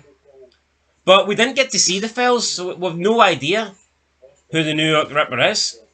No, absolutely. So we don't. I mean, maybe it's Bless and Kamara in those files. Maybe Dexter took the photos out. We don't fucking have a Scooby Snack what he did. I mean, he was all over the files. So yeah, I thought the episode was good, but very true. I mean, Dexter could have replaced it with anybody to throw the department off their scent, and maybe Dexter's going to save the New York Ripper for himself, which would make sense. We've seen him do that a lot of times. But yeah, listen, I thought it was a good finale, but I didn't think it was great. I'll be honest, I expected more. Do you know it was safe? I think they went very safe. Yeah, I mean, it felt a bit rushed in my opinion. The entire finale almost took place, and it felt like it took place in the vault room. Do you not feel like a better... I mean, I think Batista's death was really good, right? But do you not think this episode would have been really good and better if like Dexter and Batista were both trapped in here? And they actually got like a conversation between them. Yeah, I think. And then maybe Batista could still get killed by Prater, like when he has Harrison and Batista and. Or could you not even have just the same thing happen, but Batista doesn't bleed out till this episode? Yeah, yes, I think something along those lines. Maybe he dies just as Quinn rings him. Maybe Batista's last moments is actually helping Dexter escape or something, or coming up with a plan to use his phone to call Harrison or something like that. Because I did say that with Batista's death, like I thought it was good, and I still think it's good, but I think we're not really going to know how good it is until we see the aftermath, and I do believe they've wasted an opportunity with that. We deserved a bit more of a... Like, Dokes and Dexter got, like, what, 2-3 episodes to talk? Yeah. And I'm not saying Batista needs 2 or 3 episodes, but I think he needed a wee bit more than 2 minutes. All they really got was that conversation in the car and the little conversation before he died. Yep. Which, he's bleeding out. It doesn't really hit the same. I mean, it wasn't... I mean, listen, I'm going to give it a 7 out of 10. Yeah. I thought it was good, but I didn't think it was great. I think there was a lot better episodes than this, to be honest. I mean, decent ending. I just kind of expected more. Disappointed to see Charlie live. Cool cameo for Brian. But yeah, I'll give it a 7 out of 10. Overall, though, I think Resurrection was a good season. What would I give Resurrection out of 10? I'd probably give season 1. I'd give it like an 8 or a 7.5. Maybe an 8. I don't know. Yeah, I'd say an 8's about fair. If it ended stronger, you'd probably look at maybe like an 8.5, but it was safe, right? I understand why they went with safe, because they know they're getting 2 or 3 seasons, for example. If they knew they were only getting 1, I think this would have been a lot more chaotic. Yeah, I think more might have happened, but anyway. Put it this way, we won't see a better show in 2025. I struggle to see it. Probably not. I think Dexter Resurrection will dominate the Fog Awards. We've got Daryl Dixon coming out soon. Well, don't worry, there's no competition there. Right, I'm giving this a 7. I'll give it a 7 as well. And overall, I'll give the season an 8. I think an 8's about fair. There you go, guys. We're agreeing. Do you guys agree? Let us know down below, and we'll catch you in the next one. And we'll be back soon to rank all the characters, all the episodes, all the deaths, and all that stuff. So yeah, till next time. Peace.